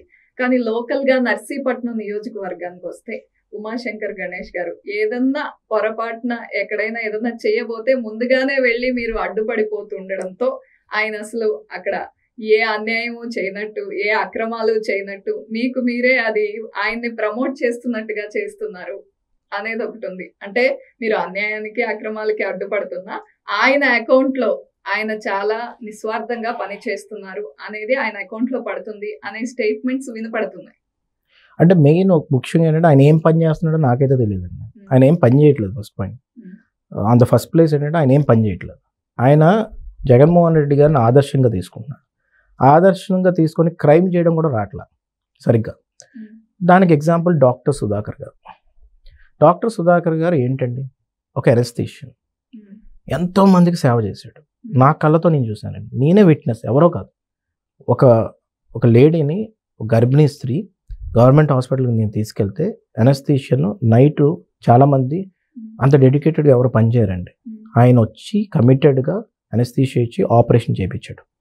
నా కళ్ళతో నేను చూశాను. అలాంటి డాక్టర్ని మనం వాడుకోవాలి, స్వార్థానికైనా వాడుకోవాలి. అంత డెలివరీల్లో అండి నర్సీపట్నం టాప్ ర్యాంక్ అండి, స్టేట్లోని సెకండ్ ప్లేస్ వచ్చింది. అలాంటి హాస్పిటల్లోనే అలాంత మంచి డాక్టర్ని వీళ్ళు ఏం చేశారండి, ఎప్పుడన్నా ఒక లీడర్ అండి, నేను ఇందాకే చెప్పాను, కొన్ని దగ్గర డిఫరెన్సెస్ ఉండకూడదు. ఎవరన్నా వచ్చి మొహం మీద నాకు మాస్క్ కావాలి, పీపీ కిట్ కావాలి అని అన్నారనుకోండి, ఆ డాక్టర్ గారు ఎందుకు అంత గట్టి మాట్లాడుతున్నారు అంటే ఏదో తప్పు ఉంటుందేమో. ఒక కమిటీ వేయండి, ఆ కమిటీ మీద అనాలిసిస్ చేయండి, తనకి మెటీరియల్ ఇప్పించండి అని చెప్పాలండి ఎప్పుడైనా లీడర్. కానీ ఆ లీడర్ ఏం చేస్తాడు, ఇప్పుడు ఈ ఎమ్మెల్యే ఉమాశంకర్ గణేష్ తన మీద పగ తీర్చుకున్నాడు. ఎలా పగ తీర్చుకున్నాడు, జగన్మోహన్ రెడ్డి గారు ఆఫీస్ నుంచి ఫోన్ వచ్చింది, ఏంటి ఆ డాక్టర్ అంత గట్టి మాట్లాడుతున్నాడు, కొట్టడం ఏంటి, కూర్చోబెట్టాలి. ఆ వ్యక్తిని ఏం చేస్తారో తెలుసా అండి, ఆయనకి అప్పుడు ఎమ్మెల్యే నేను దానికి నెక్స్ట్ సీక్వెన్స్ చెప్తానండి ఏం జరిగిందో, అప్పుడు మీకు అర్థమవుతుంది. ఆయన ఫస్ట్ ఎక్కడికి వచ్చారు తెలుసా అండి, మా ఇంటికి వచ్చాడు కష్టం చెప్పుకోవడానికి. నాకు ఆశ్చర్యం వేస్తుంది, మేము ఆ పొజిషన్లో ఉన్నాం, ఓడిపోయాం, మా ఇంటికి రావడం ఏంటంటే. నేను అప్పుడు లేను. మా సీసీ కెమెరా ఫుటేజ్ని ఎలాగో సంపాదించారు కొంతమంది, మా ఇంట్లో వ్యక్తులే వైఎస్ఆర్సీపీకి వెళ్ళారు, వాళ్ళ ద్వారా సంపాదించుకున్నారు. ఆ సీసీ ఫుటేజ్ని తీసుకెళ్ళి తనకు చూపెట్టి నీ ఉద్యోగం తీసేస్తున్నావు అని బెదిరించి తన్ని వాళ్ళ ఆఫీస్కి పిలిపించుకున్నారండి. ఆ వీడియో కూడా నా దగ్గర ఉంది. ఎందుకుందో చెప్తాను. వీడికి బుర్రలేదు కాబట్టి, నేను అందుకే ఇందాక క్రైమ్ చేయడం కూడా రాదన్న, బుర్రలేదు కాబట్టి ఆ వీడియో తనే తీపిచ్చాడు. ఎందుకు తీపిచ్చాడు, విట్నెస్ చూపెట్టడానికంట సీఎం గారికి. నేను మా ఆఫీస్కి పిలిపించుకున్నాను, తన చేత బెదిరించి ఒక సంతకం పెట్టించాను అని చెప్పి విట్నెస్ అంటే వాళ్ళ పిఏ ఏం చేశాడు, గ్రూప్స్లో వదిలాడు పబ్లిసిటీ కోసం. ఆ వీడియో మాకు దొరికింది. ఆ వీడియోలో ఆయన చెప్పిన మాటలే మీకు చెప్తున్నాను. నన్ను ఇలా బెదిరిస్తున్నారండి, కొడతానంటున్నారండి అని క్లియర్గా ఆయన రాస్తుంటే చెప్తున్నారు. ఆ వీడియో కూడా నా దగ్గర ఉంది, విట్నెస్.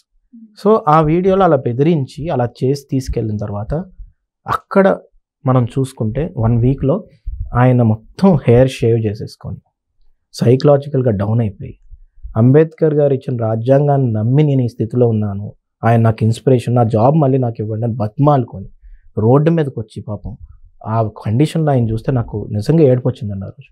చంద్రబాబు నాయుడు గారు, లోకేష్ గారు, ప్రతి ఒక్కళ్ళు కూడా ఆ రోజు ఆ వీడియో చూసి చాలా బాధపడ్డారు. ఇమ్మీడియట్గా వాళ్ళ అమ్మగారితో మాట్లాడాం, వాళ్ళ కుటుంబంతో మాట్లాడాం, మెంటల్ హాస్పిటల్లో జాయిన్ చేశారు తను తీసుకెళ్ళి. బయటకు వచ్చినప్పుడు 2 ఇంజెక్షన్స్ మార్క్స్ కూడా ఉన్నాయి ఆయన మీద.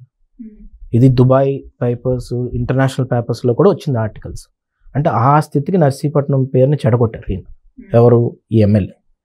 మొన్న అండి మీరు నమ్మరు, ఎన్డీటీవీలో న్యూస్ ఉంది, ఇప్పుడు నేను చెప్పింది కదా, యూట్యూబ్లో కొడితే చాలు, అలా ఎన్డీటీవీకి వెళ్ళే పాపమే లేదు ఇప్పుడు వచ్చి నర్సీపట్నం. ఏదో పోనీ అభివృద్ధి మీద కూడా ఇప్పుడు దాకా వేయలేదు అనుకోండి నేషనల్ ఛానల్స్లో, కానీ టార్చ్ లైట్లో కొవ్వొత్తులు పెట్టి డెలివరీ చేశారు. ఒక జనరేటర్లో డీజిల్ ఉందా లేదో కూడా చూసుకోలేకపోతే తిన ఎమ్మెల్యే ఎందుకు అవుతాడండి? కరప్షన్ ఎంత చీప్ కరప్షన్స్ అంటే, ఇసుకతో రోడ్డు వేస్తానంటాడు, యాష్ తెచ్చి రోడ్డు వేస్తారు. యాష్ ఎందుకు తెచ్చారు రా బాబు అని చెప్పి మనం ఒక మీడియా వాడు అడిగితే, మేము ఏదో ఈ రోజుకి వాడుతున్నాం అంటారు. 20,000, 30,000, 1 lakh, 2 lakhs ఇలాంటి కరప్షన్ కూడా దిగజారిపోయాడు. సో ఇంత దిగజారిపోయిన మనిషిని ఏం చేయాలి? రోడ్డు వేస్తాను పండగ చేసుకుంటాను ఒక రోడ్డు చూపెట్టాడు, ఉమ్, అది వేయడు. తను ఇన్కాపబుల్ గా చేస్తున్న పనులు. నర్సీపట్నం హెడ్ క్వార్టర్స్ కావాలి, ఉమ్, అవ్వకుండా ఏం చేశారు, మెడికల్ కాలేజ్ తీసుకొస్తారు. మెడికల్ కాలేజ్లోని అసలు జీవోయే లేదండి మెడికల్ కాలేజ్కి. అది ఎంపీ మాట్లాడట్లేదు, ఎమ్మెల్యే మాట్లాడట్లేదు. సో ఇవన్నీ కూడా నర్సీపట్నంలో జరుగుతున్నాయి. గాంజా ఇష్టం వచ్చినట్టు వెళ్ళిపోతుంది, ఉమ్. అరికట్టేవాడి మనిషి లేదు, పోలీసులతో మాట్లాడలేదు. ఒకానొక సందర్భంలో ఈ విషయాల్లో మీ పేరు కూడా వచ్చింది. అదే చెప్తున్నాను కదండి. ఇప్పుడు ఏంటంటే ఇప్పుడు తిరుపతిలో రియా హాస్పిటల్లో 43 మంది ఎందుకు చనిపోయారు అని జనరల్ సెక్రటరీగా నేను మాట్లాడాను అనుకోండి, విజయ్ గాంజా తీసుకుంటాడు, విజయ్ ఏమో గాంజా చేస్తాడట. ఇదే అసలు ఈ విమర్శలకు అర్థమే లేదండి. నర్సీపట్నమే కాదండి, నాకు తెలిసిన ప్రతి ఒక్కరికి తెలుసు. నేను స్మోక్ చేయను, తాగను, ఏ అలవాట్లు లేవు, నేను టీ టోటలర్. సో ప్రతి ఒక్కరికి తెలుసు ఆ విషయం. దానివల్ల నన్ను ఎంత బ్యాడ్ చేసినా ఏం చేయలేరు. ఉమ్, కాబట్టి ఒక విమర్శ వేసి పడేద్దాం, వెంటనే మా నాన్న మీద వేయడు. మా నాన్న మీద వేయడానికి కూడా వాళ్ళకి ఎలా ధైర్యం వస్తుందో నాకు అర్థం కావట్లేదు. ఇన్నేళ్ళు రాజకీయాల్లో ఉన్న ప్రజల యాక్సెప్టెన్స్ వచ్చేసిన తర్వాత అయ్యన్న పాత్రుడు గాంజా కొడతాడు తెలుసా మీకు అని చెప్పి ధర్మశ్రీ ఎమ్మెల్యే డైరెక్ట్ ప్రెస్ మీట్లో చెప్తున్నాడు. ఈ విమర్శలు ఎవరు నమ్ముతారండి? ఉమ్, సో నేను అడుగుతున్న క్వశ్చన్ ఏంటంటే, ఇన్ని tons of ganja YSRCP leader లారీలో తీసుకెళ్తుంటే నువ్వు దాన్ని సమర్థిస్తున్నావా? నీ ఇంటి ముందే, అంటే ఎమ్మెల్యే ఇంటి ముందే ఒక ఫ్లెక్సీ మీద తన ఫోటో ఉంది, నేను మొన్నే చూసా. రైట్. అయితే చింతకాయల విజయ్ గాంజా స్మగ్లింగ్ లో ఉన్నారు అనే స్టేట్మెంట్ ని మీ నియోజకవర్గంలో ప్రజలు పట్టించుకోలేదా, నమ్మలేదా? మీ దగ్గరకు వచ్చి ఎవరైనా అడిగిన సందర్భాలు ఉన్నాయా? అసలు నమ్మడం కాదు కదండి, అది వింటే నవ్వుకుంటారండి. ఎందుకంటే నేను ఖండిస్తున్నాను, అది వేరే విషయం. నేను అసలు ఇప్పుడు వచ్చి దాని గురించి మాట్లాడిపోవడం కానీ నాకు అంత కాన్ఫిడెన్స్ ఉంది, నా జనం నన్ను నమ్ముతారు. ఉమ్, ఎందుకంటే వాళ్ళకి తెలుసండి. వాళ్ళు పక్కన పెట్టేసండి. విలేజెస్ లో ఏమవుతుందంటే పండగలకి అది పిలుస్తారు కదా, పిలిచినప్పుడు పార్టీ ఉంటాయండి. వాళ్ళు విలేజెస్ లో కూడా వాళ్ళు పార్టీ చేసుకుంటారు, ఎంజాయ్ చేస్తారు. నన్ను మాత్రం ఇన్వైట్ చేయరు. Most boring character. ఎందుకంటే వాళ్ళకి తెలుసు నేను తాగనని, నేను స్మోక్ చేయనని. అలాగే గాంజా విషయంలో మేము ఎంకరేజ్ చేయమని నేను చెప్తున్నాను కదండి. ఎవరన్నా తెలిసిన వాళ్ళు ఎవరన్నా కూడా చేసినా కానీ, ఏం కేసులు వచ్చినా మాకు తెలిసినా కానీ మేము వెంటనే బయట పెట్టేస్తాం. పెట్టేసి పార్టీ నుంచి కూడా సస్పెండ్ చేసేస్తాం ఇమీడియట్గా. ఎందుకంటే ganja is nothing but supporting terrorism. చాలా సింపుల్ గా తీసుకుంటున్నారు అండి. డబ్బు మొత్తం టెర్రరిజంకి వెళ్తుంది. వీళ్ళేదో తీసుకున్న పాపం ఊరికే పోదు. అదేమవుతుందంటే పొలిటికల్ కల్చర్లో ఈ గాంజా చేసిన స్మగ్లర్స్ అందరూ మళ్ళీ పొలిటికల్ సిస్టంలోకి వస్తున్నారు. దానికి నా దగ్గర ప్రూఫ్స్ ఉన్నాయి. ఈ వైఎస్ఆర్సీపీలోనే మా ఏరియాలోనే వాళ్ళ పిల్లలందరూ సెంట్రల్ జైల్స్ నుంచి వచ్చిన వాళ్ళు గాంజా చేసి, అవన్నీ అరకట్టాలి కదండి. ఎక్కడైనా ఏదైనా విపరీతంగా ఏదైనా విషయాలు కానీ ఇన్సిడెంట్స్ కానీ జరిగినప్పుడు మీ దగ్గరికే ఆ వీడియోస్ ఎలా వస్తాయి? ఫస్ట్ సుధాకర్ గారి విషయం కానీ, గాంజా విషయం కానీ, లేకపోతే ముఖ్యంగా మాట్లాడుకోవాల్సింది గోరంట్ల మాధవ్ గారి వీడియో మీరే షేర్ చేసినట్టున్నారు. ఈ వీడియోస్ మీ దగ్గరికి ఎట్లా వస్తాయి? మీ నెట్వర్క్ ఏంటి? అంటే దీంట్లో I differ on one thing అండి. ఒకటి ఏంటంటే నర్సీపట్నంలో జరిగిన సందర్భాలు ఫస్ట్ 2 కూడా, అంటే గాంజా కానీ సుధాకర్ గారికి, సో లోకల్ వాళ్ళు మాకు షేర్ చేస్తారు. ఈ మాధవ్ గారి విషయంలో అయితే ఆ వీడియో అయితే నేను పెట్టలేదు, నాకు తెలియదండి. వాళ్ళ ఇన్వెస్టిగేషన్ లో కూడా వాళ్ళు చూసారు, ఏదో ఫారెన్ నెంబర్ నుంచి ఎక్కడి నుంచి ఎవరో షేర్ చేశారని చెప్పి నాకు సిఐడి ఇన్వెస్టిగేషన్ లో నాకు చెప్పిన తర్వాత తెలిసింది. అది ఏదో గ్రూప్ లో షేర్ చేశారని. ఆయన ఎవరో బట్టలు ఇప్పి ఆయన ఏదో పనులు చేసుకుంటుంటే అది తీసుకొచ్చి ఆయన ప్రెస్ మీట్ లో విజయ్ చేసాడని అన్నాడంటే నేను షాక్ అయ్యానండి. ఆ రోజు మార్నింగ్ ఇమీడియట్ గా నాకు ఎవరో ఫోన్ చేసి నవ్వుతున్నారు. ఏం నవ్వుతున్నారంటే, వాడు మార్ఫింగ్ అంటున్నాడు, డీప్ ఫేక్ అంటున్నాడు. అంటే అసలు డీప్ ఫేక్ అంటే ఏంటో తెలుసా తనకి? లేకపోతే ఏఐ యూజ్ చేసి అంత అవసరం అంటే ఎవరికైనా టెక్నికల్ గా కంప్యూటర్ తెలిసినోడు కానీ, లేకపోతే సిస్టమ్ గురించి తెలిసినోడు, ఏఐ గురించి తెలిసినోడైనా మాధవన్ ఎవరైనా డీప్ ఫేక్ చేస్తారండి. సో తన వీడియో అసభ్యకరమైన వీడియో. అసలు మీ ప్రాంతాలు కూడా వేరు, మీరు ఎక్కడ ఉత్తరాంధ్ర, ఆయన ఎక్కడ రాయలసీమ, ఇది ఒక చివరి ఉంటే అది ఇంకొక చివరి ఉంది. ఎందుకు మీ పేరే తీసుకోవాల్సి వచ్చింది? అసలు మీ ఇన్వాల్వ్మెంట్ ఏం లేదు? చెప్తున్నాను కదండి, 2019 నుంచి కూడా నేను అగ్రెసివ్ గా ఇన్వాల్వ్ అయ్యానండి పార్టీలో. ఈ ఒక టెక్నికల్ ఇష్యూస్ అనే కాదు, లేకపోతే పార్టీ స్ట్రక్చర్ విషయంలో కానీ అందుకు సార్ ఎంకరేజ్ చేయడం జరిగింది, తీసుకెళ్లారు. దాంతో ఏంటంటే వాళ్ళు కంటిన్యూస్ గా ప్రతి దాంట్లో కూడా నా పేరు పెట్టడం, కంటిన్యూస్ గా కాన్సన్ట్రేట్ చేయడం. ఈ ఒక్క విషయమే కాదండి, ఎన్ని విషయాల్లో నా పేరు, భారతీ పే గురించి ఇందాక చెప్పారు. అసలు నాకేం సంబంధం అండి, అసలు ఏం జరిగిందో కూడా నాకు సరిగ్గా తెలియదు, దాని మీద పెట్టారు. ఇప్పుడు మాధవ్ వ్యక్తి ఉన్నాడు, వచ్చి బయటకు సింపుల్ గా ఆ వీడియో అంతా మార్ఫింగ్ చేసింది చింతకాయల విజయ్ అంటున్నాడు. అని నాకు షాక్ అయ్యాను. నువ్వు చేసిన ఎదవ పనికి జనాలందరూ సఫర్ అవుతే నువ్వు మళ్ళీ వచ్చి నా పేరు చెప్తావని చెప్పేసి తన మీద డిఫమేషన్ కేసు కూడా వేయడం జరిగిందండి. ఓకే. అది కోర్టులో ఉంది. తనకు నోటీసులు పంపించాను, దానికి రిప్లై లేదు. మళ్ళీ దాని తర్వాత వాళ్ళే ఇన్వెస్టిగేషన్ చేసేసుకొని ఇంకా సస్పెండ్ చేస్తాడేమో అనుకున్నాను. చూస్తే వాళ్ళే ఇన్వెస్టిగేషన్ చేసుకొని ఆ వీడియో తనది కాదని చెప్తున్నా. అంటే అంత దారుణమైన అబద్ధాలు అనమాట. జనాలకు తెలియదండి ఆ వీడియో తనది కాదా అని. ప్రతి ఒక్కరు తెలుసు ఆ చెత్త పని చేసిన తనే అని. కానీ ఈ రోజుకి నేను చెప్తున్నానండి, నేను ఇలా అనకూడదు కదండి, ఇలాంటి స్టూప్ డౌన్ అయిన పొలిటీషియన్స్ని తీసుకొచ్చి పెట్టినందుకు నీకు ఈసారి శిక్ష మాత్రం తప్పదు, దాంట్లో డౌట్ లేదు. నేను దీంట్లో కూడా మీరు అడిగిన దానికి ఆన్సర్ ఏంటంటే, క్యాడర్ ఎవరి మీద కొంతమందికి వీడియోస్ పంపిస్తున్నప్పుడు నా ప్రాంతం నుంచి ఆ ఫస్ట్ 2 వీడియోస్ అయితే సుధాకర్ గారి, మళ్ళీ ఈ గాంజా విషయాల్లో అని నాకు ఎందుకు తెలుస్తుందంటే ఆ ప్రాంతంలో ఉన్నాం కాబట్టి, మా డాక్టరే కాబట్టి. కానీ ఈ పక్క సంబంధించిన వీడియోస్ మాత్రం ఎక్కడా లేదండి, అసలు ఏ విషయంలో నేను ఇన్వాల్వ్మెంట్ లేదు. కానీ సిఐడి వచ్చినప్పుడు మాత్రం ఆ క్వశ్చనింగ్ అలా చేయడం, ఎందుకంటే నన్ను ఆ ఇన్వెస్టిగేషన్లో 128 క్వశ్చన్స్ అడిగారండి. అసలు ఏం క్వశ్చన్స్ నాకు తెలియదు, అది ఏదో అడుగుతున్నారు. అంటే దానికి ఇర్రెలవెంట్ థింగ్ అంటే నాకు వచ్చిన నోటీస్ మీద అడగండి అంటే ముందు ఇది చెప్పండి అంటారు. Time waste. నేను చెప్తాను, ఇన్వెస్టిగేషన్ అనేది టైం వేస్ట్. అంటే మీ ప్రమోషనల్ స్ట్రాటజీస్ అడిగారా? ప్రమోషనల్ స్ట్రాటజీస్ అనే కాదండి, హైరార్కీ ఎలా చేస్తారు మీరు, ఏ విధంగా స్ట్రక్చర్ చేస్తారు. ఇప్పుడు ఎలా ఓకే ఇన్వెస్టిగేషన్ ఇన్ఫర్మేషన్ అడుగుతున్నారా, టీడీపీలో ఏం జరుగుతుంది అది అడగవలసింది ఎవరు? వైఎస్ఆర్సీపీ వాళ్ళు అడగాలి. పోలీసులు అడగడం నాకు అర్థం కావట్లా. ఏమంటారు, మీకు ఎంత టీం ఉంటుంది, పార్టీ ఆఫీస్లో ఎంతమంది పని చేస్తారు, ఏం క్వశ్చన్స్ అండి? సో నేను అన్నాను, ఇర్రెలవెంట్ క్వశ్చన్స్ నన్ను అడగొద్దు, కావాల్స్తే బయట ఏదో వినబడుతుందని కొడతారట, కొట్టుకోండి కావాలంటే. నేను క్లియర్గా చెప్పానండి, ఎందుకంటే మేము చెత్త పనులు ఏం చేయట్లేదు కదండి, అంతా ఓపెన్ బుక్. టీడీపీ అనేది ఓపెన్ బుక్. ఏదైనా చెత్త పని చేస్తే ఇమ్మీడియట్గా చంద్రబాబు నాయుడు గారు సస్పెండ్ చేసేస్తారు, దాంట్లో డౌట్ లేదు. సో అందుకు క్లియర్గా చెప్తున్నాను కదండి, మనకి స్టేట్ టీడీపీ జనరల్ సెక్రటరీగా ఉండడం నాకు గర్వంగా అనిపిస్తుంది. ఎందుకంటే ఈ పార్టీలో ఒక హైరార్కీ ఉంది, జనాలతో ఒక మమేకమయ్యే ప్లాట్ఫామ్ని చంద్రబాబు నాయుడు గారు ఇస్తారు. ఇల్లీగల్ పనులు చేస్తే మాత్రం ఇమీడియట్గా సస్పెండ్ చేస్తారు.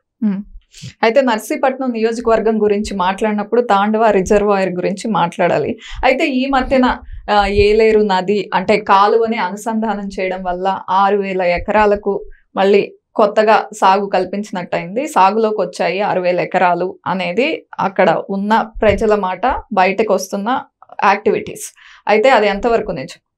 నేను ఒకటే చెప్తానండి, సిపిఎస్ రద్దు చేస్తా అబద్ధం, స్పెషల్ స్టేటస్ తెస్తా అబద్ధం, 3 రాజధానులు తెస్తా అబద్ధం, అలాగే తాండవ అనుసంధానం చేసి 6,000 ఎకరాలు తెస్తాను, అది కూడా అబద్ధం. ఇదంతా పేపర్ మీద ఉంటుంది, ఏది నిజం కాదు. ఆన్ పేపర్ చేశారు కానీ నిజంగా గ్రౌండ్ లెవెల్లో ఎవరు బెనిఫిట్ అవ్వలేదు. ఏ పని ఎవరికి లేదండి, ఎవరు బెనిఫిట్ అవ్వలేదు. నేను ఖచ్చితంగా బల్లగుద్ది చెప్తా ఈ విషయం. అసలు తాండవ రిజర్వేర్ గేట్ కి ఒక కన్నం పడిందండి. ఆ కన్నం పడితే అది 7.5 లక్షల రూపాయలు తెచ్చే సత్తా లేదు ఈ గణేష్ ఎమ్మెల్యేకి. నేను తాండవ రిజర్వేర్, జగన్మోహన్ రెడ్డి గారికి 7 లక్షలు అనేది ఒక విషయం అండి. అది చెప్పే మనిషి ఉండాలి కదండి, బుర్ర ఉండాలి కదండి, ఆ క్యాపబిలిటీ. కన్నం పడింది. ఇప్పుడు నేనే ఎమ్మెల్యే అనుకోండి, ఎవరో వచ్చి నాకు, సార్ అక్కడ చిన్న ప్రాబ్లం ఉంది సార్, గ్రీజ్ పెట్టాలి గేట్ కి, ఒక అన్నం పడిందంటే, పడిందా చూద్దాంలే అండం వేరు, పడిందా రివ్యూ పెడదాం అండం వేరు. కానీ ఆ చెప్పిన ఉద్యోగస్తు ఎప్పుడైతే నా ఇంట్రెస్ట్ లేదని అనుకుంటాడో తను వదిలేస్తాడు. ఈ రోజు దానివల్ల ఏం జరిగిందో నేను చెప్తున్నా అండి, కోట్లాది రూపాయల ఆస్తి నష్టం జరిగింది. ఎలా జరిగిందంటే 58,000 ఎకరాల సాగుకి ఆ నీరు ఉపయోగపడుతుందండి. అందరూ వరేసుకొని ఆ టైంకి నీరు రావాలనుకుంటున్నప్పుడు ఆ కన్నం ఉండడం వల్ల, కరెక్ట్గా స్టోరేజ్ అది జరగకపోవడం వల్ల ఆ నీరు ఆ ప్రాంతంలో ఉన్న రైతులకు అందలేదు, అందరూ నష్టపోయారు. పోనీ మా ప్రాంతం పక్కన పెట్టండి, అనకాపల్లి పార్లమెంట్ బయట ఉన్న తుని నియోజకవర్గంలో మీరు అడిగినా చెప్తారు. కేవలం ఆ 7 లక్షల పని నిలిపివేయడం వల్ల అందరూ రైతులు నష్టపోయారండి. అది రైతులకి ఈ రోజుకి కూడా ఎలా చెప్పాలో కూడా తనకు అర్థం కాదు. ఎందుకంటే మోస్ట్ ఇన్కాపబుల్, ఇన్కంపీటెంట్ లీడర్ తను. నేను చెప్తున్నాను కదండి, అసలు బుర్ర లేకుండా ఎవడన్నా ఎమ్మెల్యే అవుతే పర్ఫెక్ట్ ఎగ్జాంపుల్ తను అన్నమాట. 7.5 లక్షల రూపాయలు ఒక గేటుకున్న కన్నాను మూయిపోవడం వల్ల 58,000 ఏకర్స్కి నీరు రాలేదంటే తన అనుసంధానం చేయడం ఏంటంటే కామెడీ. కానీ ఇంకా తనని ఏం అడగాలి చెప్పండి, ఏమైనా అడగగలం? అసలు 150 పడకల హాస్పిటల్ అండి నర్సీపట్నంలో. అసలు ఆ 7 నియోజకవర్గంలో 150 పడకలు ఎక్కడైనా ఉందని చూడండి. అది అయ్యన్న పాత్రుడు గారు, చంద్రబాబు నాయుడు గారు, ఎన్టీ రామారావు గారి దయ వల్ల జరిగింది. 150 పడకల హాస్పిటల్, దాంట్లో కొవ్వొత్తులతో డెలివరీ చేయించాడంటే ఇంకా అంతకంటే వర్స్ట్ థింగ్ ఏదైనా ఉంటుందా చెప్పుకోవాల్సింది. కాబట్టి బెస్ట్ థింగ్స్ గురించి నర్సీపట్నం గురించి మర్చిపోయారండి జనం. రైతులు కూడా ఈ నీరు వస్తుంది ఏమొచ్చినా చంద్రబాబు నాయుడు గారు వచ్చాకే జరుగుతాయి ఏమన్నా. ఎందుకంటే 7.5 lakhs కోసం తను ఆలోచించాడంటే, ఆలోచించడం పక్కన పెట్టింది, దానివల్ల ఏ నష్టం జరుగుతుందో కూడా అసెస్ చేయలేకపోతే ఇంకా తను ఒక లీడర్ గా మనం ఎక్స్పెక్ట్ చేయడం కూడా వేస్ట్. కాబట్టి జనాలు డిసైడ్ అయిపోయారండి నర్సీపట్నంలో.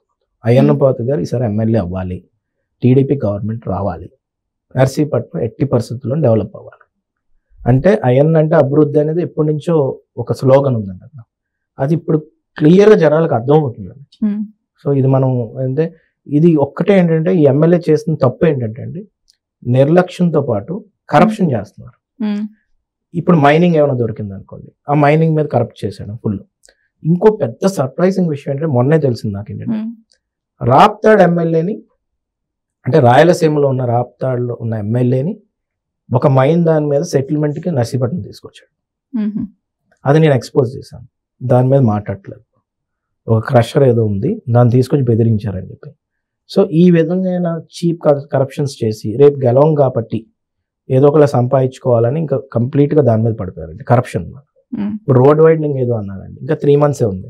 నాకు ఆశ్చర్యం అంటే జగన్మోహన్ రెడ్డి గారు ఈ మాట లాస్ట్ టైం ఎలక్షన్స్ అప్పుడు ఒక డైలాగ్ కొట్టారు, లాస్ట్ 6 monthsలో కానీ 3 monthsలో కానీ ఎవడన్నా లీడర్ ఇనాగ్రేషన్స్ చేసి కొబ్బరికాయలు కొడితే తను మోసం చేసినట్టు అనుకోండి అని చెప్పి. సేమ్ ఇదే పని ఇప్పుడు మరి ఈ ఎమ్మెల్యే చేస్తున్నాడు. 3 months ముందు నేను రోడ్ వైడనింగ్ చేస్తానని చెప్పి ఆ రోడ్ వైడనింగ్ కొబ్బరికాయలు కొట్టడం ఇవన్నీ చేసి దాంట్లో యాష్ వాడి దాంట్లో కూడా కరప్షన్. పైప్ లైన్ వేస్తానని చెప్పి మొత్తం రోడ్లనే తవ్వేశారు, అక్కడ కరప్షన్. దీంట్లో కరప్షన్ ఏంటని ఎవరన్నా అడగొచ్చు, ఏదైనా కన్స్ట్రక్ట్ చేస్తే కదా కరప్షన్. తవ్విన దాంట్లో కూడా ఆ జేసీబీస్ ఎవరికి కాంట్రాక్ట్ ఇస్తారు, దాంట్లో ఏం తవ్వితే దానికి నాకు ఇచ్చాడు. ఈ విధమైన కరప్షన్ చేయడం, సేమ్ ఫార్ములాని ఏం వాడు. ఒక ఎమ్మెల్యే అంత చిన్న చిన్న వాటికి ఆశపడతారంటే నమ్ముతారా? నమ్మవలసిన అవసరం ఎందుకుందో నేను చెప్తాను. జగన్మోహన్ రెడ్డి గారి దగ్గరికి వెళ్ళి వీళ్ళు కాంట్రాక్ట్లు అడగలేరు, ఎందుకంటే సెంట్రలైజ్డ్ కరప్షన్ అయిపోయింది. మైనింగ్ అడగలేరు.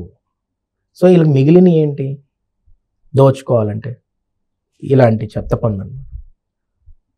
సో నేను ఇప్పుడు ఏం చెప్తానంటే కరప్షన్ కూడా ఆ లెవెల్కి దిగజారిపోయింది. So same formula of Jaganmohan Reddy గారు ఏంటంటే వీళ్ళు ప్రెస్ మీట్ పెట్టి మమ్మల్ని తిడతారు, నేను ఇప్పుడు ఇది మాట్లాడాను రేపు తిడతాడు. జనాలు అంత పిచ్చోళ్ళేం కాదు, వాళ్ళకి క్లారిటీ వచ్చిందండి. సో ఇవన్నీ చిన్న చిన్న విషయాల్లాగా అనిపించొచ్చండి, కానీ ఇంపాక్ట్ చెప్తున్నాను. 7.5 lakh కన్నం చాలా చిన్నది అనిపించవచ్చు వాడికి, కానీ 58,000 acres కి సాగునీరు రాకపోవడం అనేది పెద్ద విషయం అండి.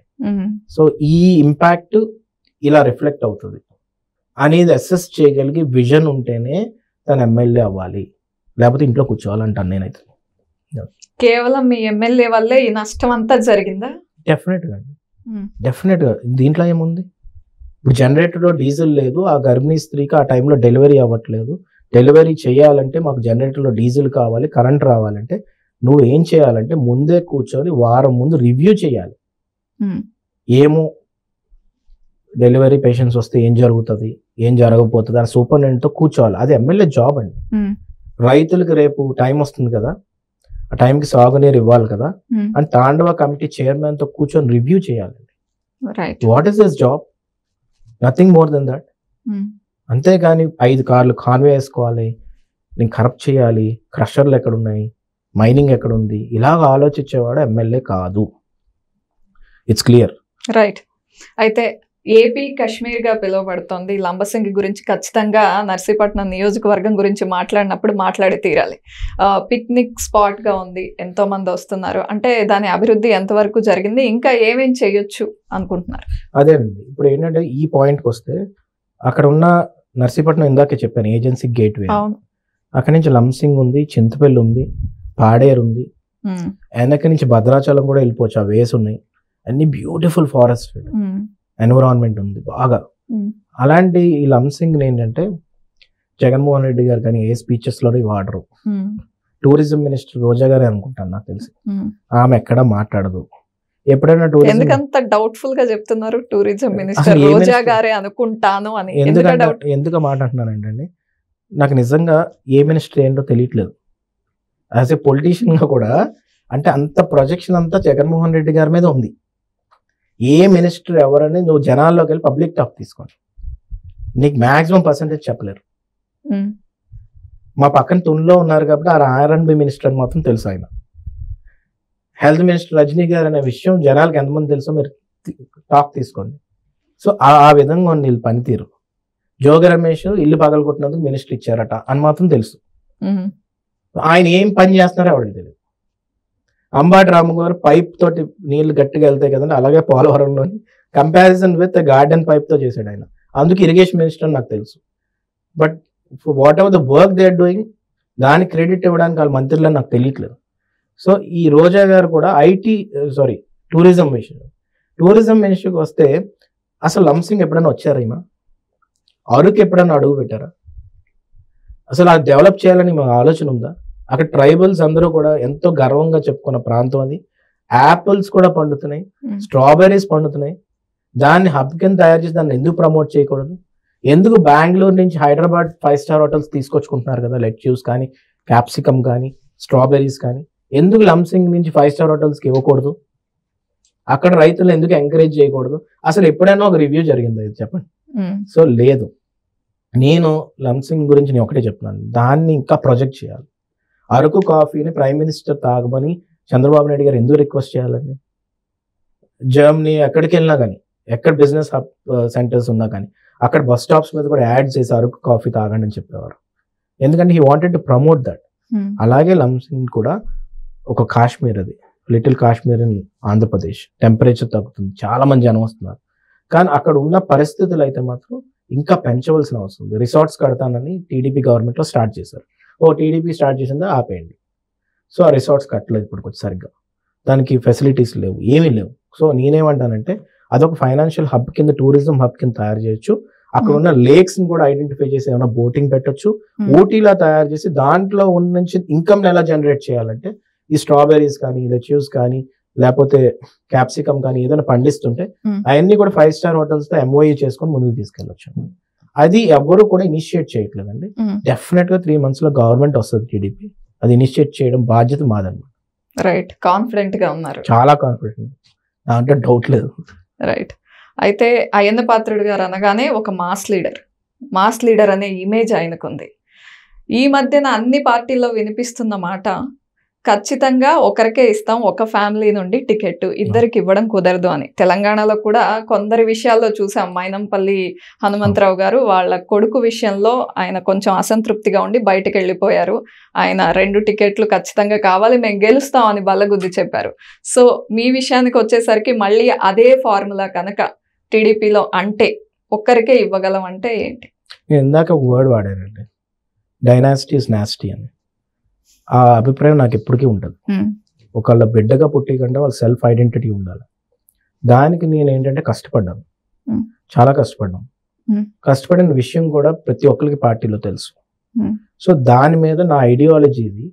రేపు మీ విజన్ తీసుకెళ్ళడానికి నాకు శక్తి ఉంది, ఆ స్ట్రెంగ్త్ ఉంది.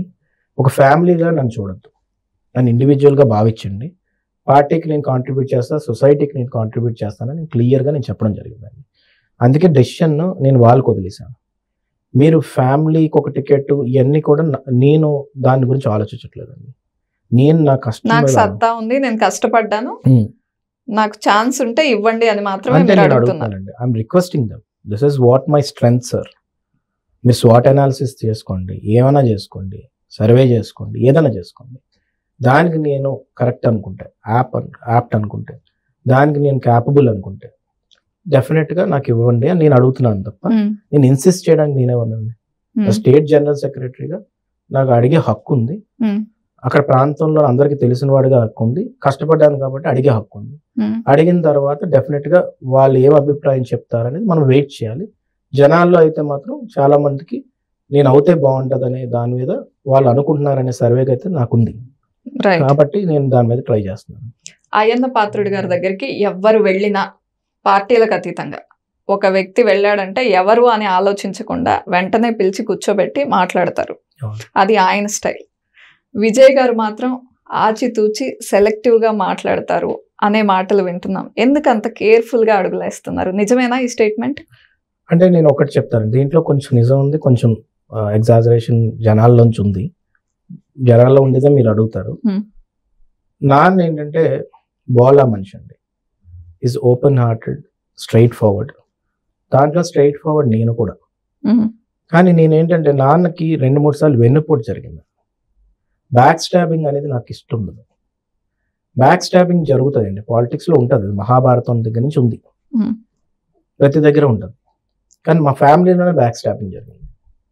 మా సొంత బాబాయ్ మాతో ఉండి ఎలక్షన్స్ టైంలో సన్యాసి పాత్రుడు గారి గురించి మాట్లాడుతున్నారు. అవునండి, నాన్నతో ఉన్నారు, టీడీపీలో ఉన్నానని చెప్పారు. అన్నీ జరిగిన తర్వాత ఎలక్షన్స్ అయిపోయిన తర్వాత వైసీపీకి వెళ్ళిపోయారు. ఆ టైంలోని ఆయన వాళ్ళతో కలిసి మొత్తం వెనకాల నడిపించారు అనేది మాత్రం క్లారిటీ ఉందండి. నేనేమన్నానంటే ఫ్యామిలీ కాబట్టి నేను సున్నితంగా మాట్లాడాలి, సెన్సిటివ్ విషయం కాబట్టి. నేనేమన్నానంటే నీకు అప్పుడే అభిప్రాయం ఉండుంటే మీరు ముందే వెళ్ళిపోవాలి, కానీ వాళ్ళకి హెల్ప్ చేసి వెళ్ళడం మాత్రం కరెక్ట్ కాదు అని అంటానండి. నేను ప్రతి విషయంలో నేను బిజినెస్ చేస్తాను, రెన్యూబుల్ ఎనర్జీ మీద పనిచేశాను. ప్రతి దగ్గర కూడా నేను ఒక మనిషిని అసెస్ చేసుకోవాల్సిన అవసరం, ఎందుకంటే రేపు ఉదయం మనం ఫ్రెండ్షిప్ చేసినప్పుడు ఒక్కసారి ఫ్రెండ్షిప్ చేసాం అనుకోండి, ఒకసారి ఒక మనిషిని నమ్మాం అనుకోండి, ఆ మనిషిని నమ్ముతూనే ఉండాలి ఇంకా జీవితంలో. నా కాన్సెప్ట్ అది, ప్రాణం ఇచ్చేవాళ్ళంటాను నేనైతే. అలాంటి సెలెక్ట్ చేసుకుంటే మనం జాగ్రత్తగా సెలెక్ట్ చేసుకోవాలి. నాన్న కొన్ని విషయాల్లో ఏంటంటే వెల్కమ్ ప్రతి ఒక్కరిని చేస్తారు, కానీ తన జీవితానికి తనకి ఎఫెక్ట్ అవుతుంది. తను అబౌవ్ ద ఇమేజ్ కాబట్టి, his political career had been very successful కాబట్టి, ఫినామినల్ క్యారెక్టర్ ఉంది కాబట్టి ఆయన్ని ఎవరు అడ్డేయలేరండి. కానీ నేను ఇంకా స్టార్టింగ్ స్టేజ్లో ఉన్నాను.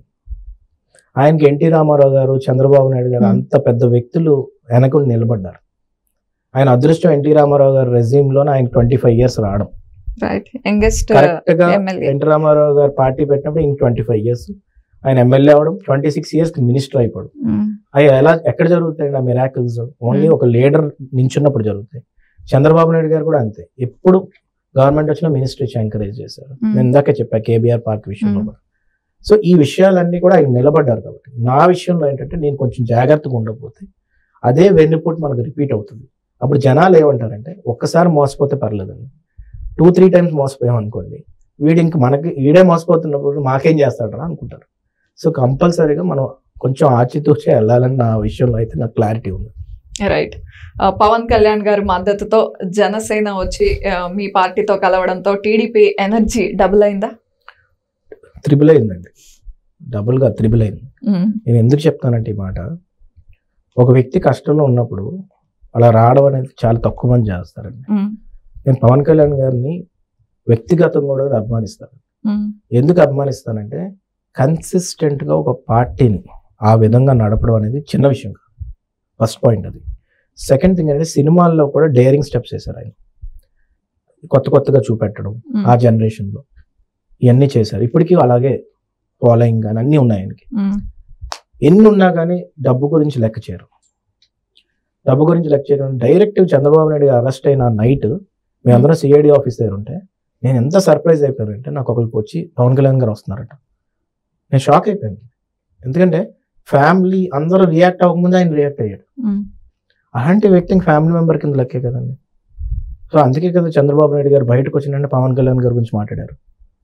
సో ఆయనకి ఏ స్వార్థం లేదండి, నేను ఓపెన్ చెప్తున్నాను, ఇది స్టేట్మెంట్ రికార్డెడ్. ఇది ఆయనకి ఏ స్వార్థం లేదు పవన్ కళ్యాణ్ గారికి. ఎందుకంటే జైలు నుంచి లోపలికి వెళ్ళి ములాఖాత్ అయిన తర్వాత బయటకు వచ్చిన తర్వాత అలయన్స్ అనౌన్స్ చేయక అవసరం లేదు, కావాలి తర్వాత చేసుకోవచ్చు.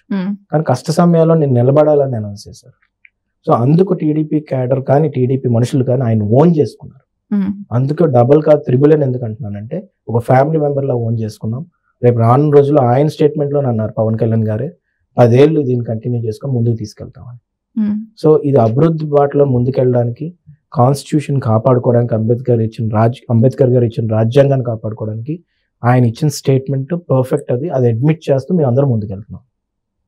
అయితే అదే ఫ్యామిలీకి చెందిన చిరంజీవి గారి గురించి మీరు అనడం కరెక్టేనా, అలా సంబోధించడం?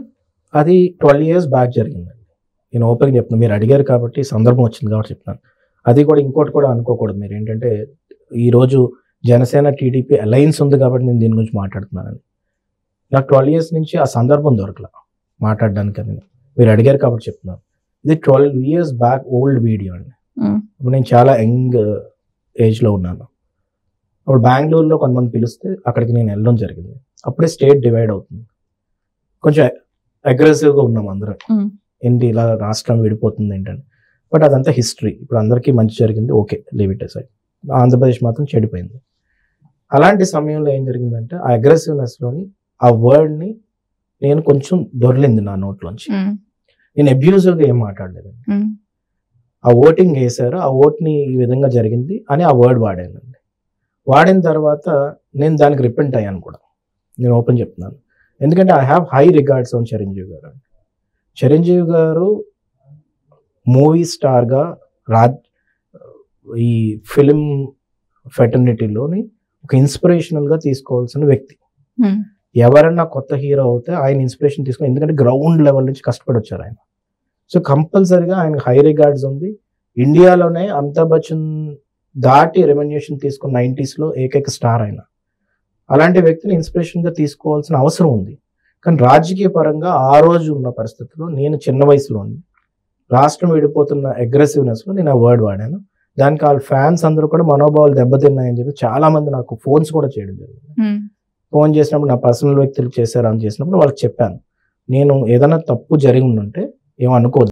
ఎందుకంటే ఆయన ఎదురుపడి ఎవరైనా అడిగారా అభిమానులు, ఏంటి సార్ ఎదురుపడి మా ఏరియాలో ఒక ఫ్యాన్స్ ప్రెసిడెంట్ ఉన్నారండి, ఆయన వచ్చి అడిగారు నన్ను.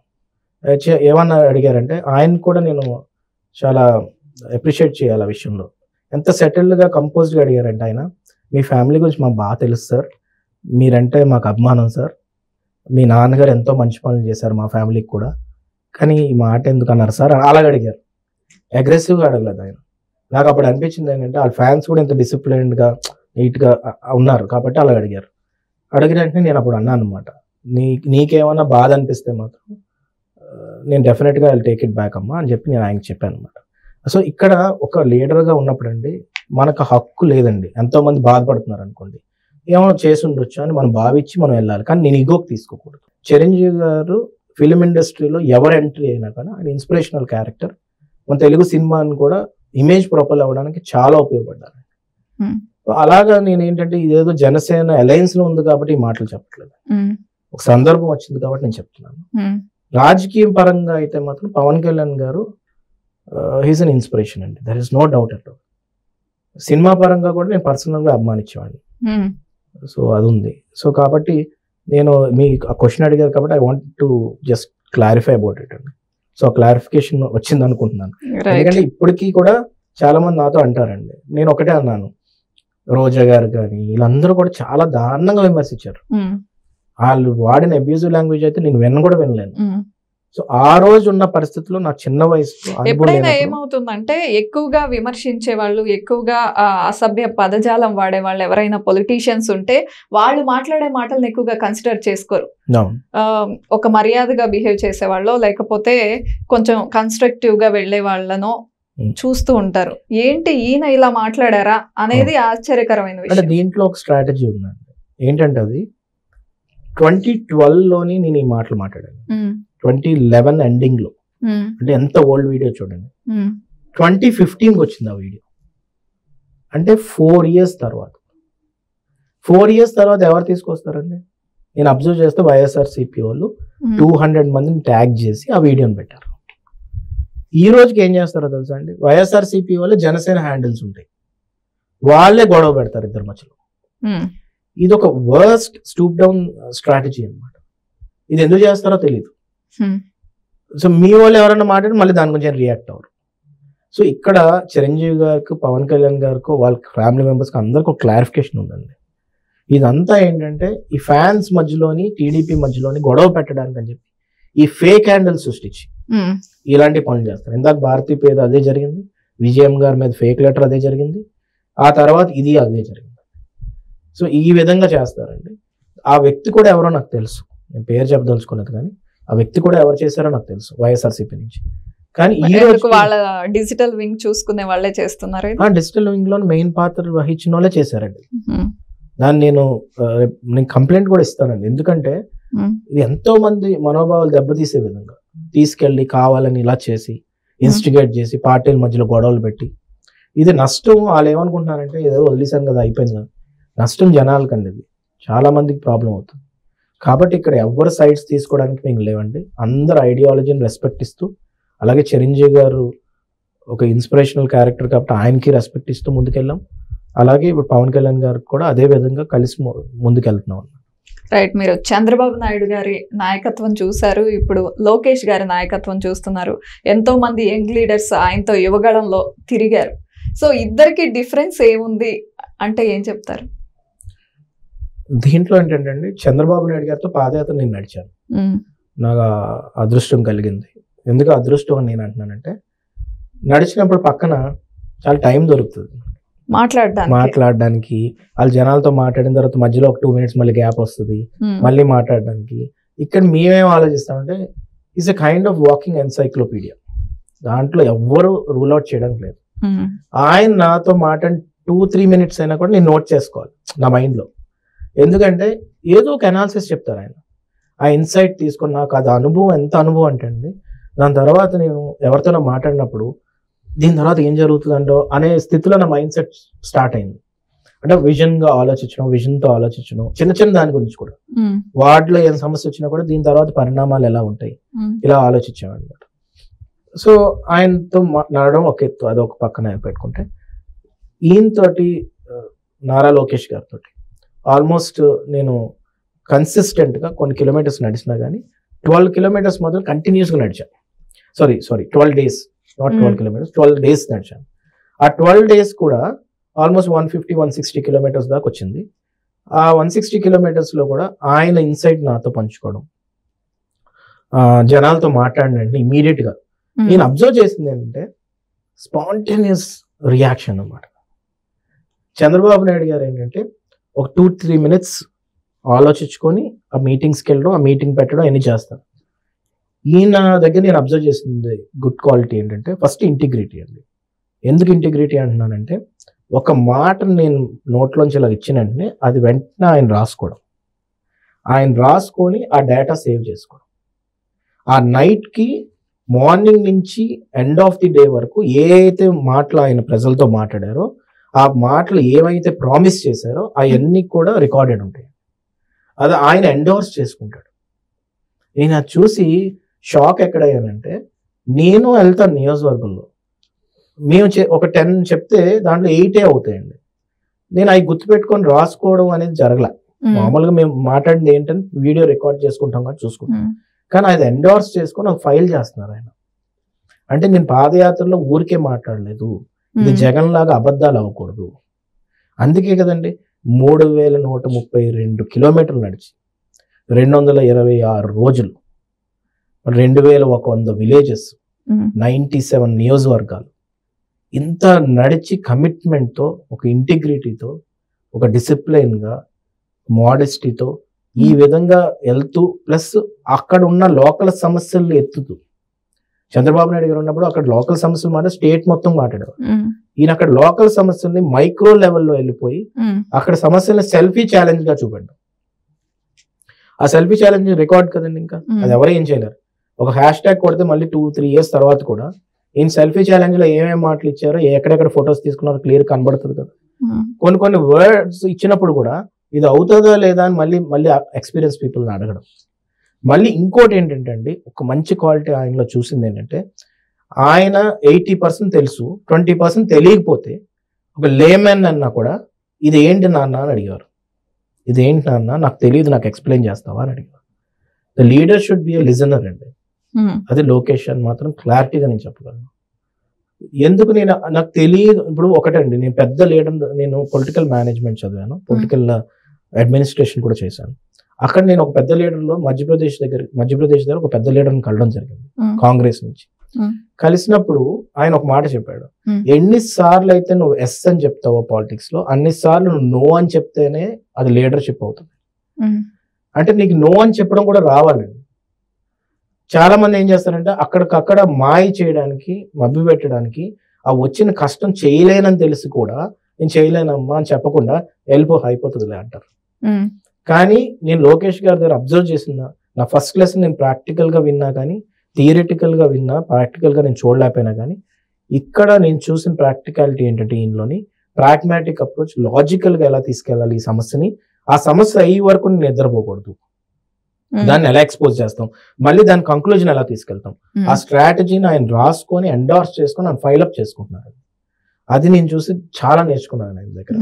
అలాగే నారా చంద్రబాబు నాయుడు గారి దగ్గర ఆ విజన్ ఎలా తీసుకెళ్ళాలి చిన్న విషయానికి కూడా అది నేర్చుకున్నాను. సో ఇద్దరి దగ్గర నుంచి కూడా చాలా ఇన్సైట్ ఉంది, అంటే డౌట్ లేదు. ఫైనల్ గా 2024 ఎలక్షన్స్ లో టీడీపీ ఎన్ని సీట్లు గెలవబోతుందంటే 160 అండి. అది క్లియర్ గా నారా లోకేష్ గారు కూడా స్టేట్మెంట్ ఇచ్చారు.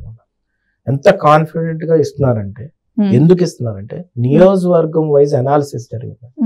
ఈ 3 months లో ఏం రియాక్షన్స్ జరుగుతాయి, ఏం రిపర్కేషన్స్ జరుగుతాయి, దీనికంటే పెరుగుతుందా అని చూడాలి తప్ప దీనికంటే తగ్గే ప్రసక్తి ఉండదండి. నేను అందుకే నేను ఇందాక చెప్పాను ఆ పార్టీ సమాధి అవ్వబోతుందని. ఎందుకు నేను చెప్తున్నానంటే ఆయన కూడా ఊహించలేరండి ఈ రిజల్ట్. జగన్మోహన్ రెడ్డి గారు కూడా ఊహించలేరు ఈ రిజల్ట్. అంత దారుణమైన రిజల్ట్ వస్తుంది. వచ్చినప్పుడు రేపు ఫ్యూచర్ ఏంటో ఆయన అసెస్ చేసుకోరు. ఎందుకంటే నేను ఓపెన్గా కెమెరా ముందు చెప్తున్నానండి ఈ మాట. ఆయన కార్యకర్తల్ని కలవరు, లీడర్స్ని కలవరు. ఎవరైతే నాయకుడు కార్యకర్తల్ని లీడర్స్ని కలవకుండా ప్రభుత్వం మెకానిజం మీద డిపెండ్ అవుతారో వాళ్ళు ఫ్యూచర్ జీరో అయిపోతుంది. ఆయన తెలివైన అవ్వచ్చు, ఏదన్నా అవ్వచ్చు, ఆయనకు కాన్ఫిడెంట్గా ఉండొచ్చు, కానీ ఫ్యూచర్లో మాత్రం ఇలాంటి యాటిట్యూడ్తో వెళ్ళడం అనేది మాలాంటి యంగ్స్టర్స్కి మేము ఎగ్జాంపుల్గా మాత్రం తీసుకోకూడదు. సో దానికి అందుకే నేను పవన్ కళ్యాణ్ గారు నేను ఎందుకు ఆ మాట అంటున్నానంటే ఇన్స్పిరేషన్గా తీసుకోవాలని. కన్సిస్టెన్సీ 1 decade అయింది కన్సిస్టెంట్గా పార్టీ క్యాడర్ని తీసుకొని వెళ్ళడం, విజయవాడ వెళ్ళి వాళ్ళతో మాట్లాడడం. అలాగే చంద్రబాబు నాయుడు గారు కన్సిస్టెంట్గా ఇన్నేళ్ళు అపోజిషన్ లీడర్గా, టీడీపీ పార్టీ ప్రెసిడెంట్గా, చీఫ్ మినిస్టర్గా ప్రజలతో మమేకం అవడం వల్లే వాళ్ళు లీడర్గా ఫోకస్ అయ్యారు. ఎవరన్నా ఇండియాలో అంతే. సో అది వైఎస్ఆర్సీపీలో జరగట్లేదు కాబట్టి ఆ పార్టీ విషయం మాకు సంబంధం లేదు, కానీ మేము అబ్జర్వ్ చేసింది చెప్పదలుచుకున్నాను అంతే. రైట్. చిన్నప్పటి నుంచి పొలిటికల్ ఫ్యామిలీలో ఉన్నారు, చూస్తున్నారు రాజకీయాల్ని. ఓవరాల్ గా మీకు ఇష్టమైన 2 పొలిటీషియన్ నేమ్స్ చెప్పమంటే చంద్రబాబు నాయుడు గారు, లోకేష్ గారు కాకుండా మీ ఫ్యామిలీలో కాకుండా? ముఖ్యంగా నరేంద్ర మోడీ గారు అంటే ఇష్టం అండి నాకు. నా ఐడియాలజీ చాలా మంచిది. ఆర్ఎస్ఎస్ స్కూల్లో చదివిన ఎఫెక్ట్ అది? నేను ఆర్ఎస్ఎస్ స్కూల్లో చదవడం అయితే వాస్తవం అండి. ఒక డిసిప్లిన్ అయితే చాలా ఎక్కువ వచ్చింది నాకు. నేను గర్వంగా చెప్పుకుంటాను ఆర్ఎస్ఎస్ ఫ్యాక్టరీ నుంచి వచ్చానని చెప్పి. నరేంద్ర మోడీ గారు ఎందుకు ఇష్టం అంటే మెయిన్ ఛాలెంజింగ్ తీసుకుంటారండి.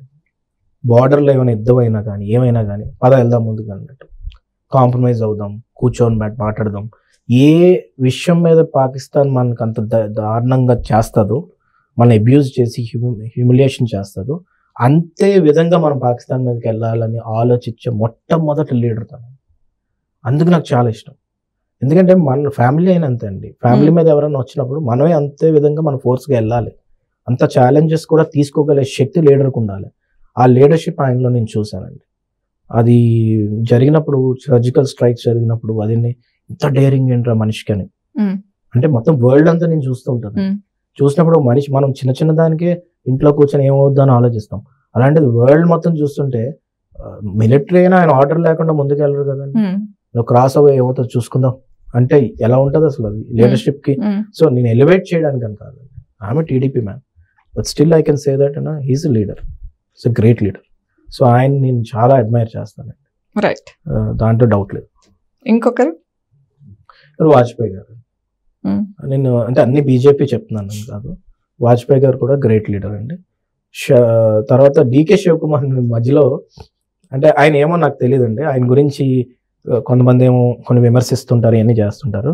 కానీ నేను చెప్తున్న యాటిట్యూడ్, ఈ ఛాలెంజ్ తీసుకునే యాటిట్యూడ్ నాకు చాలా ఇష్టం అండి.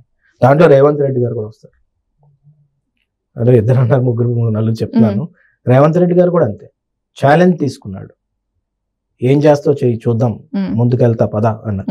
అలాంటి క్యారెక్టర్స్ నాకు ఇష్టం అండి. అంటే అన్ని సినిమాల్లో చూస్తాం మనం, కానీ రియాలిటీగా జరగడం కొంతమంది జరుగుతాయి. డికే శివకుమార్ గారు అండి ఇండియా మొత్తం చూస్తుంది.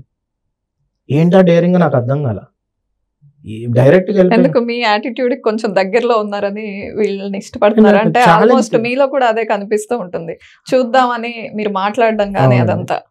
అంటే మేము స్టేట్మెంట్స్ ఇస్తామండి, Hmm. అది వచ్చినప్పుడు మేము తట్టుకుంటున్నాం, ఇవన్నీ చేస్తున్నాం. కానీ అది రియాలిటీ కదండి. ఇంకా మొత్తం స్టేట్ బాధ్యతని భుజస్కంధాల మీద వేసుకొని రెస్పాన్సిబిలిటీ తీసుకొని 6 కోట్ల మంది ఉంటే 8 కోట్ల మందికి రిప్రజెంటేటివ్ గా కూర్చొని ఇండియా మొత్తం కూడా తనకు వ్యతిరేకంగా ఉన్నా కూడా పోరాడుతూ ముందుకెళ్ళిపోయి సీఎం అవడం, డిప్యూటీ సీఎం అవడం అంటే అది చిన్న విషయం కాదండి. అదేదో వినడానికి చూడడానికి చాలా బాగుంటాయి, సినిమాల్లో ఇంకా బాగుంటాయి. కానీ రియల్ లైఫ్ లో ఈ మధ్యన జరుగుతున్న సినారియోల్లో వాళ్ళ పర్సనల్ క్యారెక్టర్స్ గురించి నాకు తెలీదు, వాళ్ళు ఏం చేస్తున్నారో నాకు తెలియదు. కానీ పొలిటికల్ గా అలా ఉండాలి. రైట్. అంటే ఛాలెంజ్ అంటే ఛాలెంజ్. నాకు మున్సిపల్ ఎలక్షన్స్ ఒక ఎగ్జాంపుల్ చెప్తానండి. నేను చిన్న స్థాయిలో ఒక డేరింగ్ స్టెప్ చేసుకున్నాను. Narsipatnam municipal elections. ప్రతి ఒక్కరు నాకు ఏం చెప్పారు తెలుసా అండి, వైఎస్ఆర్సీపీ వేవ్ వస్తుంది, నువ్వు వేస్ట్, ఇప్పుడు ఈ టైంలో నువ్వు అనవసరంగా సీరియస్ తీసుకోవద్దు అలా. రాజకీయం అంటే రాజకీయమే కదా, సీరియస్ ఎందుకు తీసుకోకూడదు అని అడిగా. ఇంట్లోకి వెళ్ళాను, నాన్న దగ్గర కూర్చున్నాను. అప్పటికే బ్యాక్ స్టాబింగ్ జరిగింది. నాన్న సైకలాజికల్ గా కొంచెం డిప్రెస్డ్ ఉన్నాడు, తమ్ముడు ఇలా చేయడం ఏంట్రా. నేను ఒకటే అన్నా, నాన్న అమ్మని తమ్ముడిని నించోపెట్టేస్తే ఏమవుద్ది అన్న. మా గెలిపించుకున్నారు కూడా అనుకుంటా కౌన్సిలర్. అవునండి, నీకు మా దగ్గర 12 కౌన్సిలర్స్ గెలిపించుకున్నానండి. అక్కడ ఉన్న ఏరియా తాతగారు అప్పటి నుంచి సర్పంచ్ ఉండేవారు, అదే మొత్తం అన్ని వార్డ్స్ గెలిచాం. అమ్మని తమ్ముడిని పెట్టినప్పుడు అండి మీరు నమ్మరు, ఐ గాట్ మెనీ కాల్స్. ఓడిపోతే ఏంటి, రాజకీయ జీవితం అవుట్, సమాధి. కానీ ఆ టైంలో నేను తీసుకున్న డెసిషన్ స్టాండ్ అవి మనం కష్టపడి ముందుకెళ్ళామండి. ఇంకొక ఆశ్చర్యకరం ఏంటంటే జనరల్ గా అలా పొలిటికల్ ఫ్యామిలీస్ నుండి వచ్చినప్పుడు ఎంపీ ఎమ్మెల్యే ఈ 2 పదవులే వరిస్తే బాగుంటాయి అనుకుంటారు. కానీ మీరు కౌన్సిలర్లుగా ఎందుకు ఆ డెసిషన్ తీసుకున్నారు? క్యాడర్ కి స్ట్రెంత్ ఇవ్వాలి కదండి, జనాలకు హోప్ ఇవ్వాలి కదండి. లేదు ప్రశ్నించే వాళ్ళు కూడా ఉన్నారు. దానికి నా ఫ్యామిలీ ఫస్ట్ త్యాగం చేస్తుంది. మా అమ్మగారు ఎమ్మెల్యే క్యాండిడేట్ కి సంబంధించిన వ్యక్తి అండి. 94 లోనే చంద్రబాబు నాయుడు గారు చెప్పారు. కానీ అమ్మగారు ఎప్పుడు రాజకీయాల్లోకి రాలేదు. తమ్ముడు లండన్ లో చదువుకున్నాడు, తనకు అప్పుడే జస్ట్ 2 months ముందే పెళ్లి అయింది ఎలక్షన్. నేనేమో జస్ట్ చెప్పినందుకు ఆయన తమ్ముడు అసలు నా మాటని రూల్ అవుట్ చేయలే. సరే అన్నయ్య అన్నాడు. ఎందుకు అని అడిగాడు, అంతే ఒకటే క్వశ్చన్, ఈ టైంలో ఎందుకు అన్నాడు. క్యాడర్కి మనం హోప్ ఇవ్వాలి, జనాలకి చెప్పాలి మనం ఉన్నాం అనేది, అది ఇంపార్టెంట్. ఆ డిక్టేటర్ అప్పటికే నిమ్మగడ్డ రమేష్ గారిని వీళ్ళందరినీ హింసించడం జరుగుతుంది సోషల్ మీడియాలోనే అక్కడ. సో ఇలాంటి టైంలో మెసేజ్ ఇవ్వాలని నేను గట్టి పట్టుకున్నాను. తాడిపత్రి తర్వాత ఈ రాష్ట్రంలో ఏదన్నా మున్సిపాలిటీ మెజారిటీ వచ్చిందంటే నర్సీపట్నం. సో వీళ్ళిద్దరిని నేను నిల్చోబెట్టాను. సో ఈ స్టెప్స్ లీడర్ గా ఉన్నప్పుడు మనం చేయకపోతే, డేరింగ్ స్టెప్స్ చేయకపోతే ఎప్పటికీ అలాగే ఉంటాం. సో దానికి నేను నిర్ణయం తీసుకున్నాను. అమ్మా తమ్ముడికి ఇప్పటికీ నేను థ్యాంక్స్ చెప్పుకుంటుంది ఏంటంటే, నా డెసిషన్ మీద వాళ్ళు వచ్చారు బయటికి.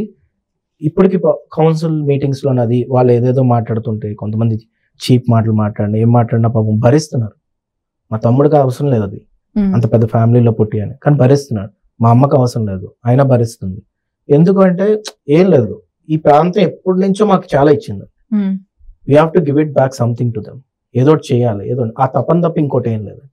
సో అందుకనే నాకు కొంచెం ఈ క్యారెక్టర్స్ అంటే చాలా ఇష్టం అనమాట. అలా ఎక్కడున్నా ఏమున్నా. సో రేవంత్ రెడ్డి గారు అయితే నాకు బాగా తెలుసు అండి, టీడీపీలో ఉన్నప్పుడు ఎక్కువ ఉన్నది. కానీ ఇంత డేరింగ్ స్టెప్స్ తీసుకుంటారని నేను అనుకోలేదు. ఇంత డేరింగ్ స్టెప్స్ తీసుకొని సీఎం అయ్యాడంటే గ్రేట్.